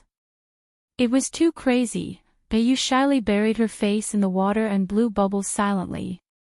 She didn't know how long he had been gone. As she soaked, the water in the bathtub gradually turned cold. Only then did she start scrubbing. When she was done washing and drying herself, she realized that he wasn't back yet. This meant that she didn't have any clothes to change into. There was a bathrobe hanging on the wall of the bathroom. However, there was only one set. Because she came back too suddenly, he probably didn't prepare an extra bathrobe. He hadn't bought the clothes yet, so it shouldn't be a problem for her to borrow his for a while, right? With that thought, Bai Yu silently reached out and took the bathrobe down. It was so wide and big that it was effortless for her to put it on. After putting on her clothes, she had no choice but to open the door with her dirty clothes. She walked to the balcony but couldn't find the washing machine. The balcony had floor-to-ceiling windows. There was only one chair and a small table that seemed to be used for drinking coffee and admiring the night view. She looked around the house but still couldn't find the washing machine. Just as she was feeling extremely uneasy, the door suddenly opened. She looked in the direction of the sound and saw Gu Qingzhe coming back with bags of various sizes. She subconsciously pulled her clothes together. The bathrobe had covered her body well enough, but she was still worried about being exposed. It was almost an instinctive action. Gu Qingzhe was surprised to see her carrying a pile of dirty clothes. Can't you find the washing machine? In the bathroom. I only see a row of cabinets in the bathroom. I don't see a washing machine. Gu Qingzhe smiled and walked into the bathroom. He touched the row of cabinets and pressed them lightly. This cabinet was made to be an invisible cabinet. With a press of a button, it would open and there was a washing machine embedded inside. Bai Yu saw that he actually hid the washing machine in such a deep place. No wonder she couldn't find it when she searched the entire house. I'm sorry I didn't tell you earlier. I'm fine. Just as she was about to walk over, she suddenly thought of something. There doesn't seem to be a drying rack on your balcony. Why do you need a drying rack? I'm hanging the clothes. Bai Hao didn't know whether to laugh or cry. Otherwise, how do you dry your clothes? The clothes will dry as soon as they are taken out of the washing machine. Ah, is that so? It sounded like it was quite advanced. Chapter 4589. Gu Qingzi said, I don't like to dry clothes on the balcony. When I bought the electrical appliances, they said that this washing machine has a disinfectant belt to dry it. You just have to fold it and put it in the closet. While he was talking, Bai Ran was silently studying how the washing machine worked. So far, Yi Yuqin had been using an old-fashioned washing machine with 2 barrels. This washing machine was a little old. According to Yi Yuqin's personality, these electrical appliances were basically not replaced unless they were broken. There was no other reason why the washing machine was especially durable. The electrical appliances at home had not been replaced for a long time. Therefore, Bai Ran had only seen this washing machine before, but she did not know how to use it. Gu Qingzi saw her uneasiness and guessed that she did not know how to use it. So, he thoughtfully turned on the washing machine, took the clothes from Bai Ran, and put them in. Thank you, I bought you a lot of clothes, including pajamas. Do you want to try them? Bai Ran nodded. She carried the bags into the room and saw that the tags had been removed. The packaging was also the same as the shopping malls, so she could not tell what brand it was. However, just by touching the texture of the material, she could clearly feel that the material was very good. It was very comfortable and light. This price should not be cheap. She had always been wearing clothes that were very flattering. There were many street shops near the market where she used to live. The clothes sold were at least 10 yuan and at most 100 yuan. It was very affordable. The clothes that Yi Yuqin bought for her were all bought from here. Yi Yuqin was very particular. The clothes she bought for herself were more than 200 yuan, but the clothes she bought for her were at most 100 yuan. Actually, Bai Ran understood. After all, the Jiang family was not rich. It was good enough that she did not wear other people's leftovers. She felt that Yi Yuqin had adopted her out of love and responsibility. However, slowly, the responsibility became heavier. After all, it was not as simple as having an extra pair of chopsticks to feed another family. One had to know that besides studying, food and clothing, one more person would also be a big burden for a family. After Bai Ran started working, the situation improved. Yi Yuqin no longer gave her money. She even scrimped and saved to subsidize the family. Even so, Yi Yuqin was always in high spirits to go on blind dates for her. Forget it. Don't think about these things anymore. Bai Hao didn't want to recall these things. He picked up a random piece of clothing and looked at it. He was a little surprised. She originally thought that this man probably had a straight man's aesthetic, and the clothes he bought wouldn't be very nice. At most, they would be decent. However, the clothes he bought were all quite nice. She was holding an A-line dress in her hand. Slowly, she looked like a young lady. Bai Kun could not bear to part with it. It seemed that this was the most decent dress she had ever worn since she was a child. However, he must have spent a lot of money to buy so many clothes for her. Bai Chang felt guilty when he thought about it. The clothes he bought were enough to last her for a season. Bai Ran changed into the clothes. Outside the door, Gu Qingzi asked softly, "Do the clothes fit?" "Yes." "Come out and show me." "All right." Chapter 4590. It was a look of amazement and admiration. Gu Qingzi looked her up and down and raised his eyebrows. Very beautiful. He had brought her size to buy clothes. Because he had not tried them on, he could not help but worry that the clothes he bought would not fit well, would be uncomfortable, or would not look good. "How's the fit?" "It's very tight and light. It's quite comfortable." Bai Yayan carefully probed, "Is this expensive?" "It's not expensive. It was only a few thousand yuan each."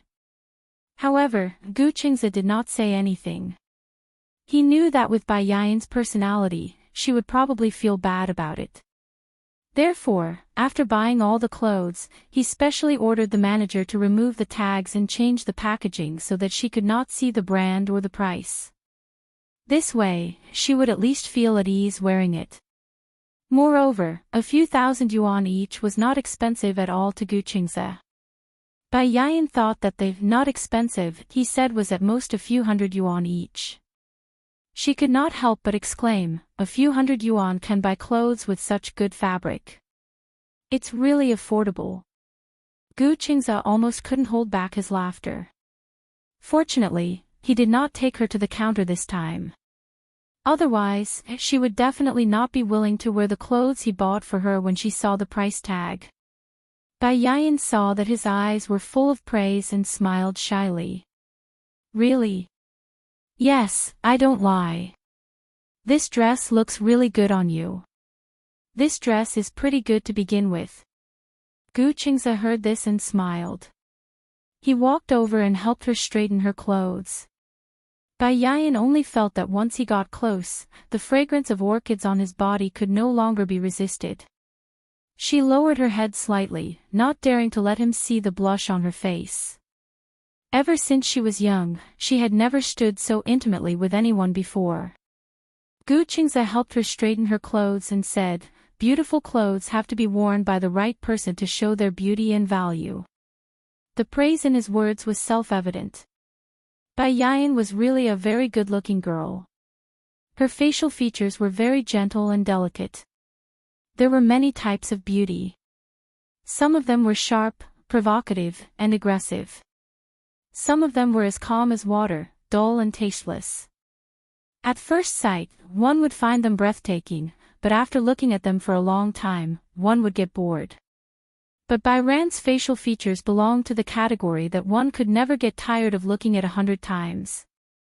Perhaps the first time he saw her, she definitely couldn't be considered a heavenly beauty. However, the more he looked at her, especially when he stared at her, the more he found her breathtaking. However, due to the environment in which she grew up, Yi Yuqin had always belittled her more than praised her, which had caused her to develop an inferiority complex. She always felt that she couldn't compare to others in any way. Gu Qingze's words seemed to hold her in his heart. "I also bought other designs. Try them on one by one, okay?" Bai Hao turned around. He suddenly recalled something and halted. "You. Why are you so nice to me?" When Gu Qingze heard this, he was stunned for a long while before he broke into laughter. He had only bought her a few pieces of clothing. At most, he spoke a little more gently, but it made her feel flattered. What kind of life had she lived in the past 10 years? She was so scared to accept his kindness to her. Gu Qingze asked disapprovingly, "Shouldn't I be nice to my wife?" Chapter 4591. Bai Ran returned to her room and tried on the clothes that Gu Qingze bought for her one by one. Other than the A-line dress, there were also slim-fit dresses and floral dresses. She seemed to be able to pull them off very well in different styles. Other than the fact that Bai Ran was a clothes hanger, Gu Qingze had good taste too. Her temperament was quiet and gentle, and he would choose clothes for her based on her style. These clothes were not very revealing and were not sexy. Although there were many styles, Bai Ran could always look sweet when she wore them. The more Gu Qingze looked at them, the more satisfied he was. Bai Ran counted carefully. He bought a total of 10 sets of clothes for her, and they were all full sets. "Are you going to work tomorrow?" "I'm off tomorrow." "Okay, there's no rush. Dry clean these clothes first." "Dry clean. Are you going anywhere tomorrow?" "No." "Then, wear your pajamas first. Be particular for the day." The pajamas were placed in the washing machine and could be washed and dried in an hour. She could wear soft pajamas the next morning. Bai Ran was touched by his thoughtfulness and nodded. It's late. Go to sleep. Okay.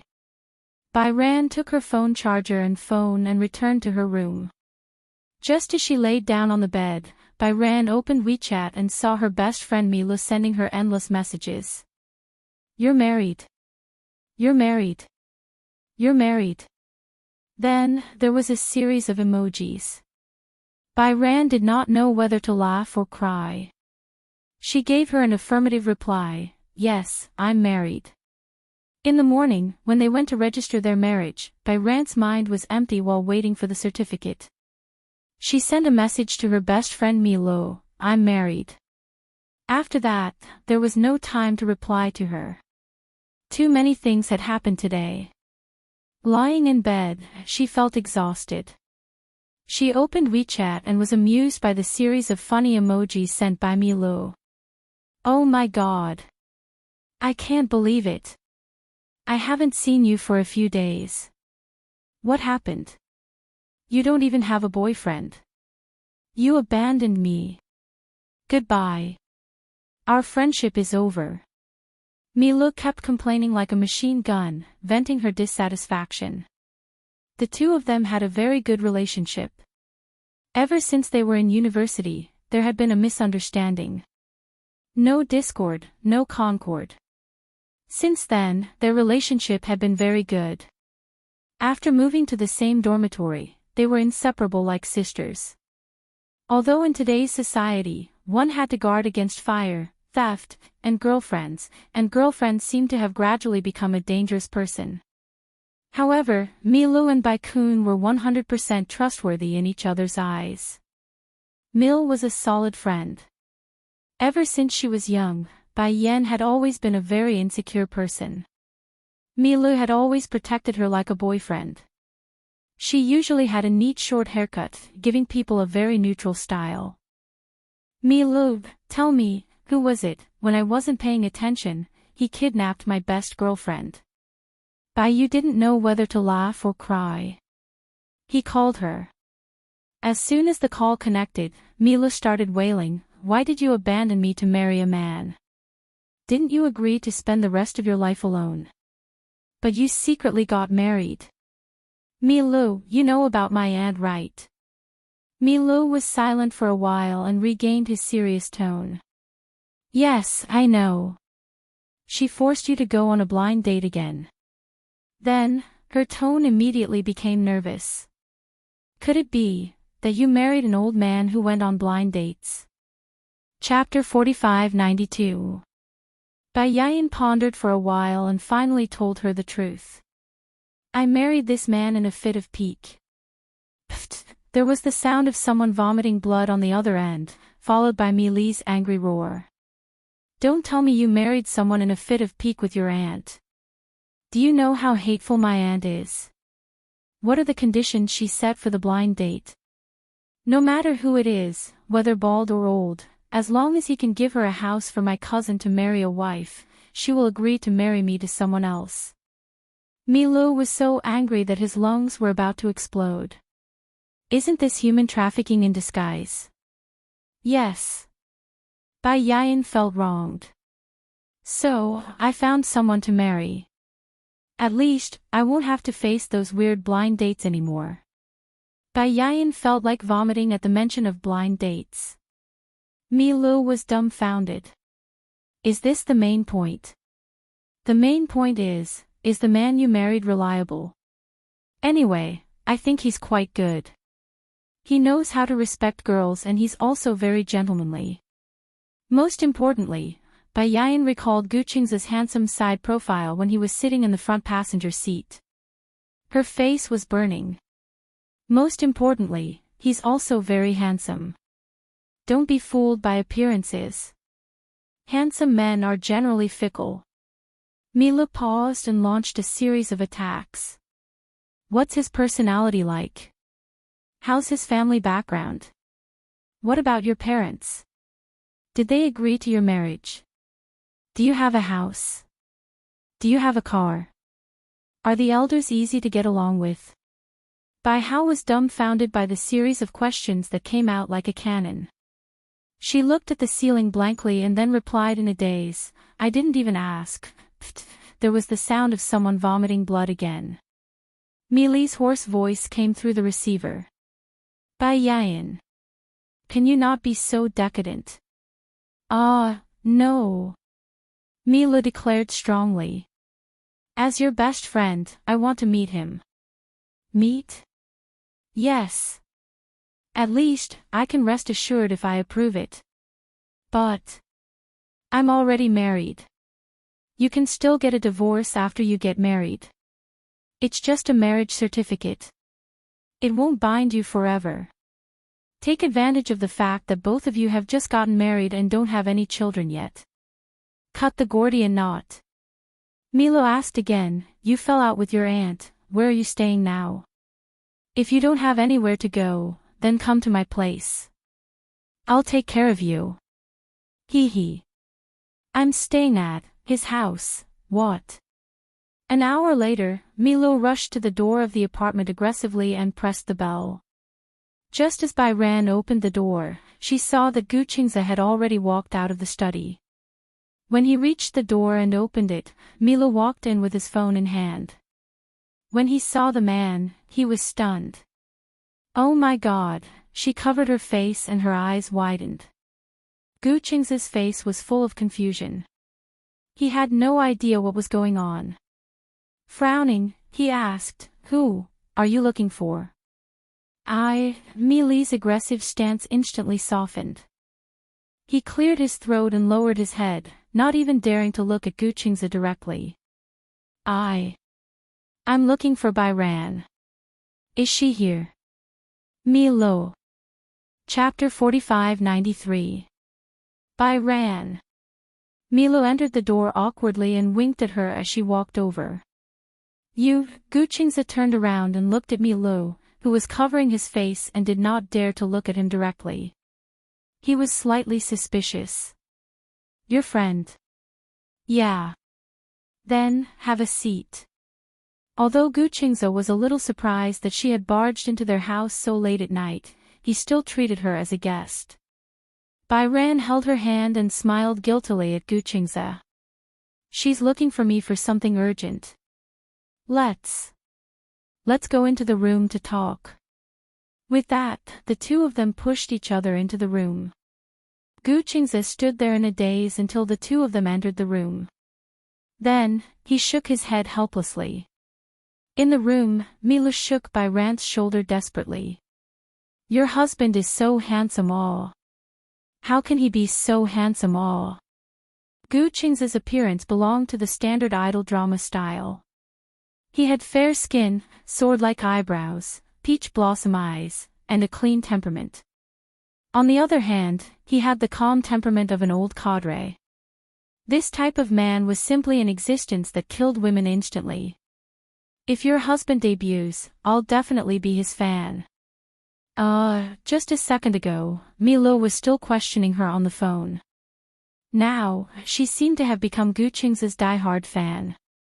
Gosh, Bai Ran, how did you find such a perfect husband? Milo was in disbelief. Then, she suddenly calmed down and thought of something. She leaned over and asked, did he say anything tonight? What did he say? It's the problem of sleeping together. You have a room to yourself? Yeah.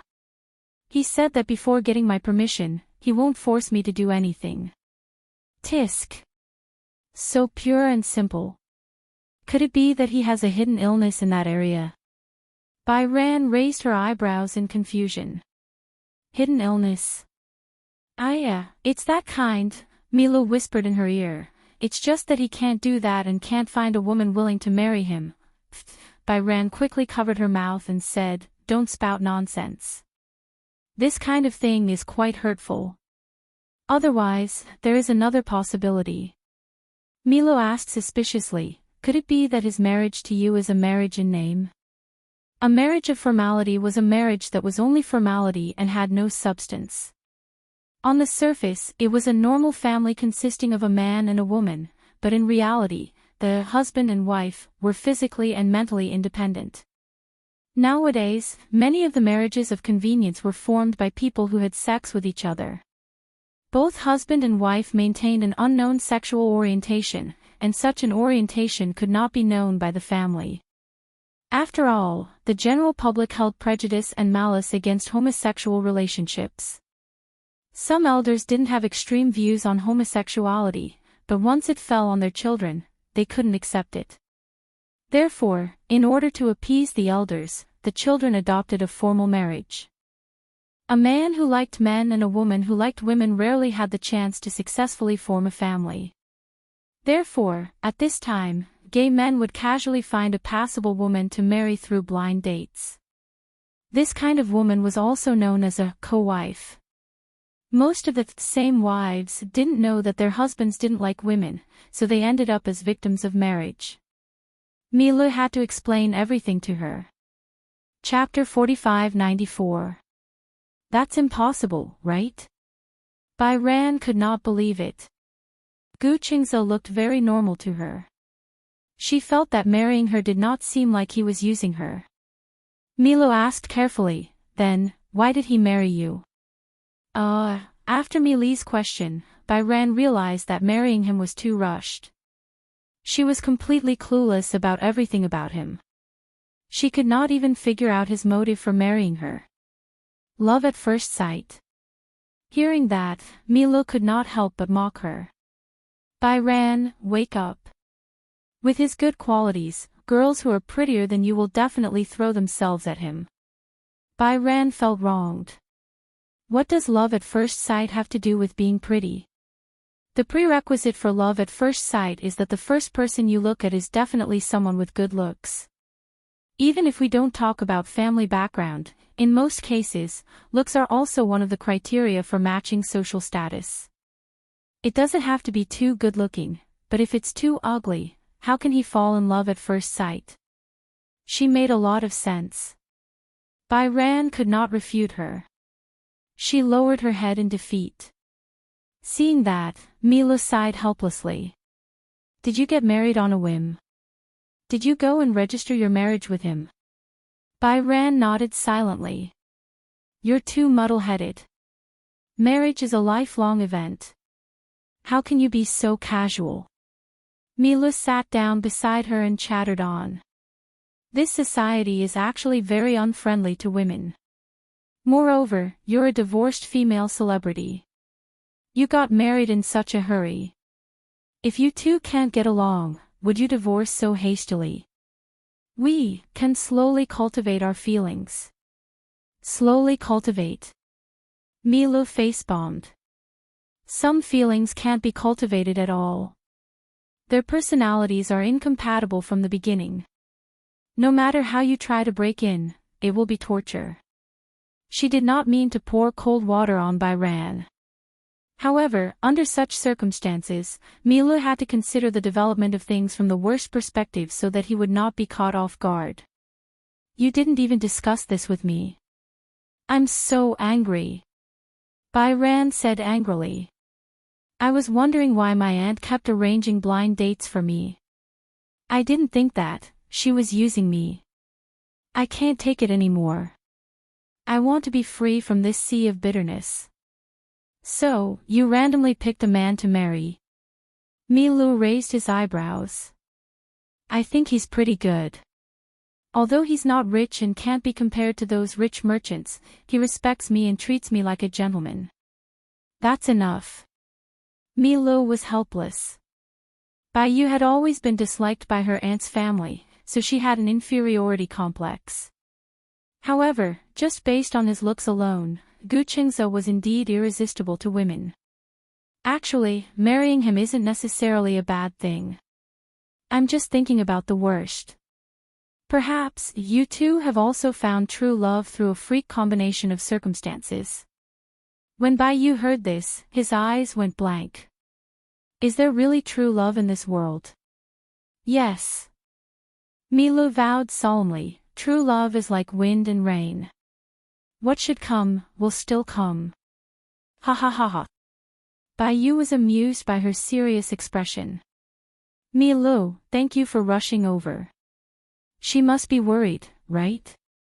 Milo also smiled and hugged her. Humph, who asked my Bayou to be so beautiful?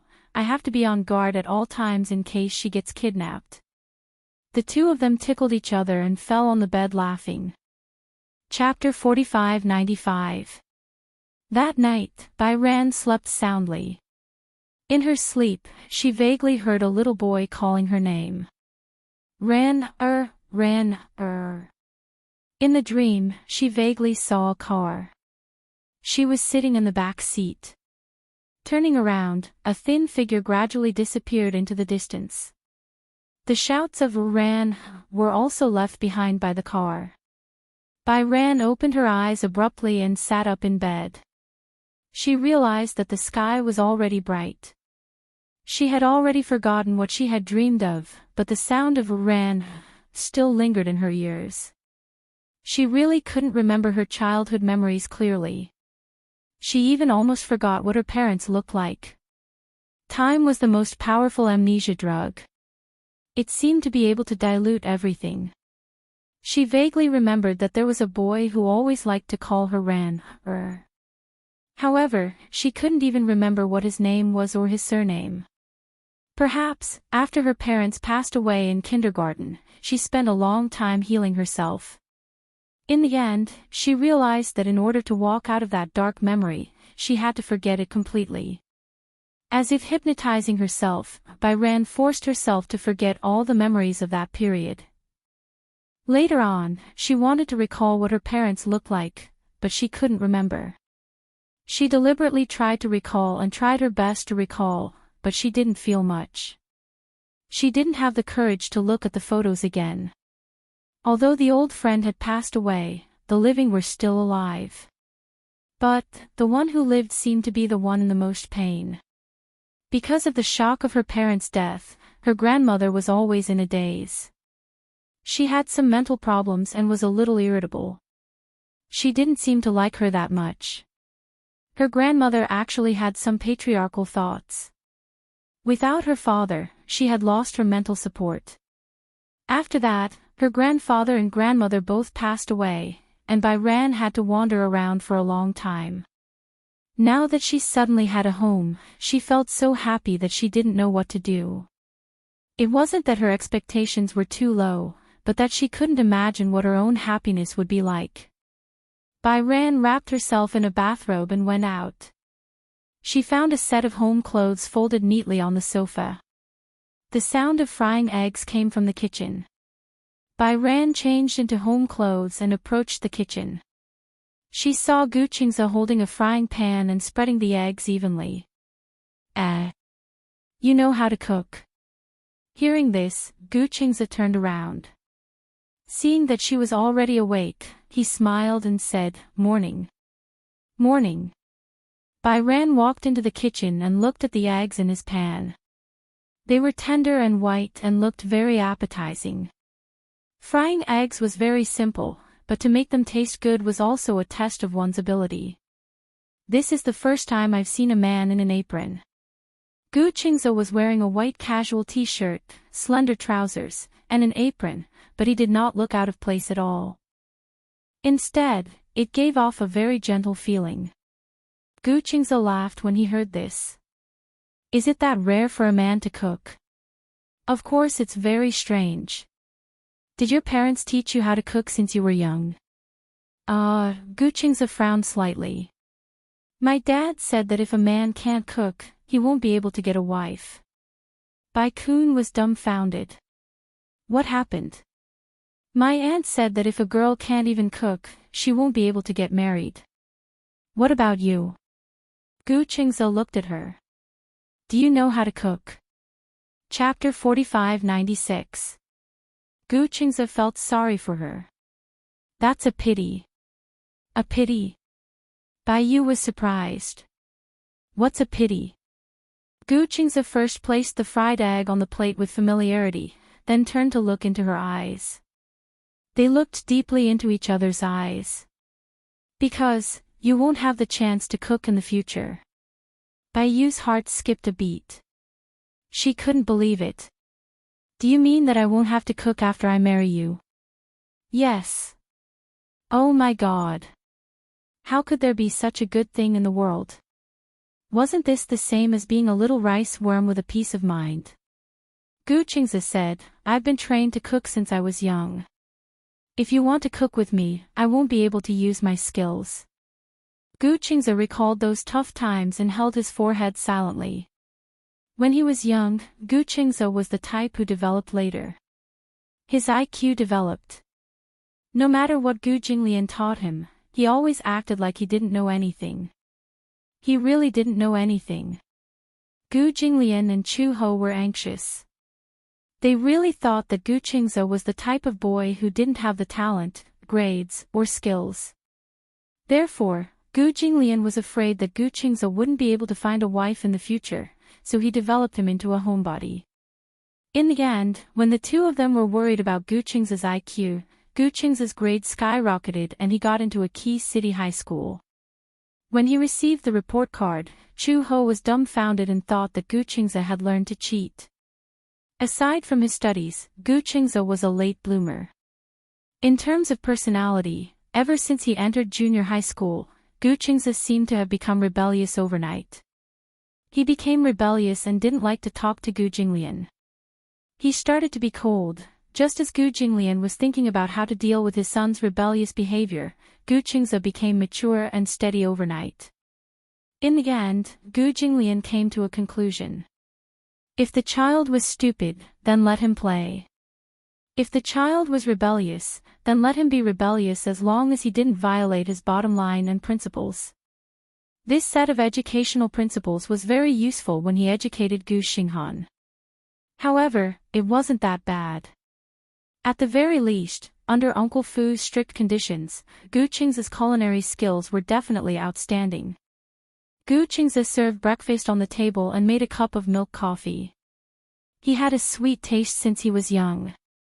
When he drank coffee in the morning, he would add a lot of cream and sugar. Coffee was used to refresh him, but it was too bitter for him to get used to it. Bai Hao sat in front of the table, looking at the exquisite breakfast in front of him. He didn't want to destroy it with his knife and fork. A sandwich, a simple dish, a glass of milk, some porridge, and some side dishes. This was in line with the nutritional requirements for breakfast. Moreover, it looked appetizing. Gu Qingzi asked, "What do you want to eat tonight?" "Oh. What can you do?" "I can do anything." "You're lying." Bai Chang did not believe him. There were so many delicacies in the world. How could he know everything? "Of course I'm lying to you. How can I be omnipotent?" Gu Qingzi smiled deeply. "But even if I don't know how, I can learn how to eat it if you want."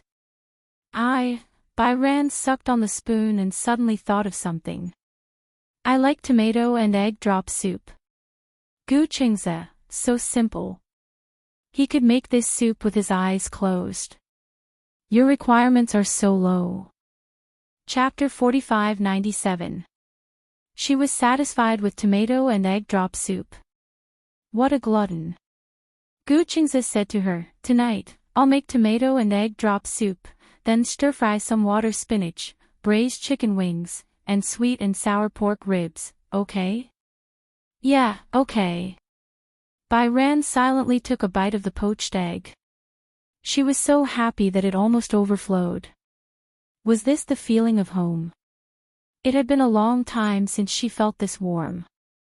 She remembered that the happiest period of her life was probably when she was studying. At that time, it was a boarding school system and she was in school every week. She didn't like to go home because her aunt would scold her when she got home.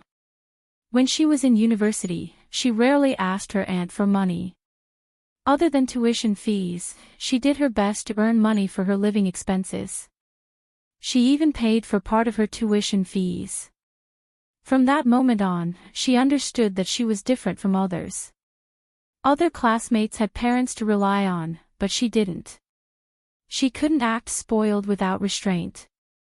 From then on, she forced herself to be independent as soon as possible. She was afraid of the day when she would be kicked out of the house. Because when she was young, whenever she made her aunt unhappy, she would always say, this is my house. If you have any backbone, get out. These words were especially hurtful. The hurt was always imprinted in her heart and could not be erased.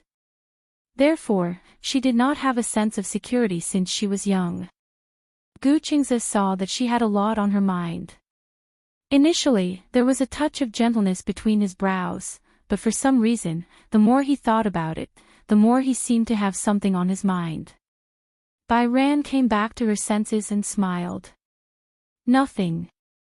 I was distracted just now. She didn't dare to tell him what was on her mind. People always said that girls should be reserved and not show off too much. Gu Qingze said, I have to go to work later. You rest well at home, okay? Okay. I'll leave this address on the cupboard. If you need anything, you can call me. Gu Qingze suddenly thought of something and asked, what did your aunt say? Ha! Bai Ran was in a daze for a moment. She already kicked me out. Gu Qingze heard this and nodded. That place wasn't your home in the first place. Why did she kick you out? Bai Ran was stunned. From yesterday onwards, this is your home. Don't make things too awkward with your aunt. Of course, if she knows what's good for her, she won't make things too awkward. Ah, Bai Hao suddenly thought of something and asked carefully, should I visit your parents? She finally gathered her courage.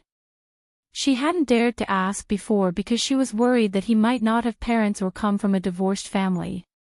Or some other unforeseen event, wouldn't it be too presumptuous? However, he didn't bring it up. After all, Gu Qingze had already visited her aunt. It was etiquette to visit both parents. Etiquette was important in everything. Hearing this, Gu Qingze raised his eyebrows slightly. I was worried that you weren't mentally prepared. Mentally prepared. You really won't regret marrying me. Gu Qingze continued, once you meet my parents, you may not have the chance to withdraw from this marriage anymore. There was no concept of divorce in the Gu family. They were all very traditional in their bones. Chapter 45-98. Gu Qingze's words were very gentle, but the meaning he wanted to express was very rough. There was no concept of divorce in the Gu family. Especially after meeting the parents, there was no reason for him to withdraw. Was this a family rule? How domineering. Marriage was so open now. Free love, free marriage, and of course, the freedom to divorce. It was not that she thought divorce was normal, but she was not sure how far her marriage with Gu Qingze would go. Who could guarantee that nothing would go wrong in their lifetime? Gu Qingze saw that she was silent and smiled. Don't be nervous and don't misunderstand. I didn't bring you to meet my parents because they couldn't accept our divorce if they knew that we were married. I'm afraid that they would be sad if you don't want me anymore. Why was such an outstanding and dazzling man acting so innocent and pitiful in front of her? What do you mean I don't want you anymore? You're so outstanding. She still felt that she was not good enough for him. Gu Qingze smiled and patted her head gently. I'm joking. He walked to Bai Ran and squatted down beside her. He held her face gently and said gently, now, let's try our marriage first. I'll try my best to be a good husband. If we get along well and are mentally prepared, I'll bring you to meet my parents, okay? Bai Ran smiled and nodded. Gu Qingze walked to the door. Bai Ran walked to the entrance and quietly passed his suit jacket to him.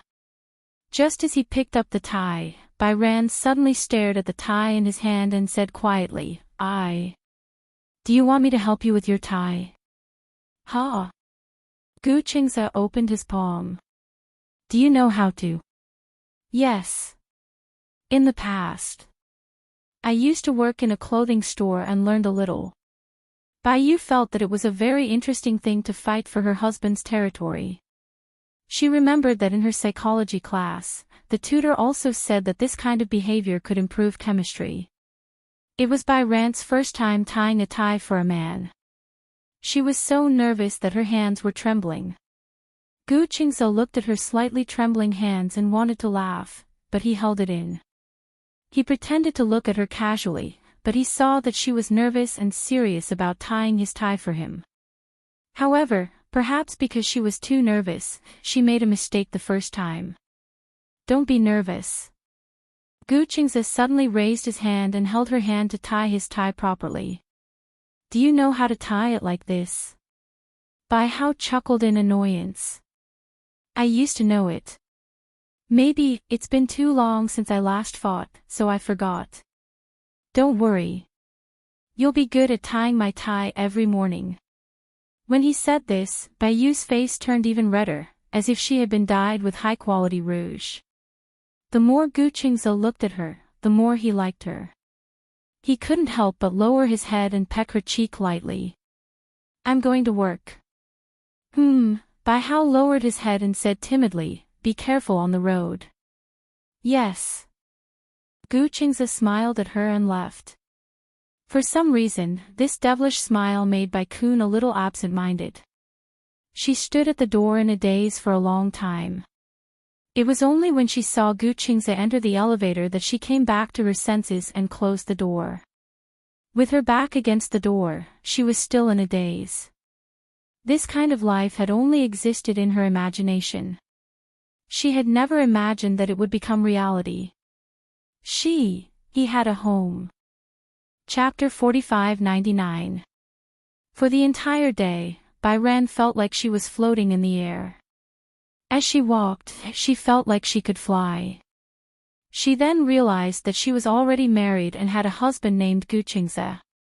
She had been promoted to Mrs. Gu, and her mood was even better. Since she had nothing to do at home, Bai Ran familiarized herself with the appliances in the house. Then, she began to clean the house. The house was not big, but she had to clean it every day to keep it clean. Especially when the windows were open, dust would accumulate in the corners if they were not cleaned for a day. She spent the whole morning cleaning the house. In the afternoon, the nanny came with the groceries. When she saw that the house was clean, she was so shocked that she thought she had entered the wrong house. It could not be. She did not enter the wrong house. But why was the house so clean? Although she cleaned it every day, there was a big difference between cleaning and not cleaning. She could tell at a glance that the house had been carefully cleaned.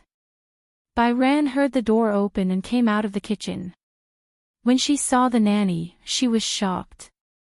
When the nanny saw her, her face turned pale. Oh my God, since when was there another person in the house? When Bai Ran saw a stranger, she felt uneasy.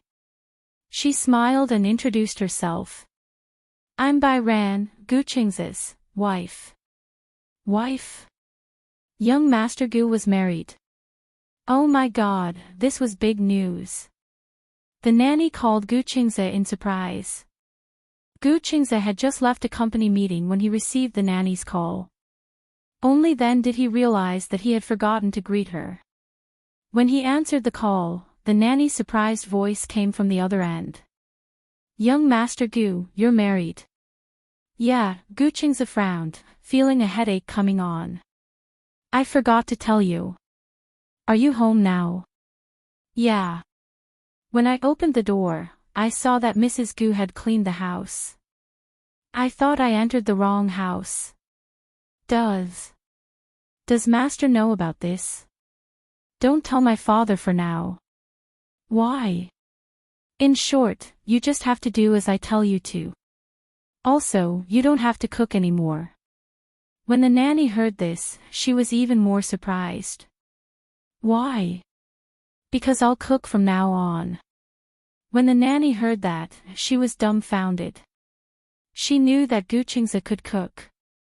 But because of his busy schedule, it was mostly because he was too lazy.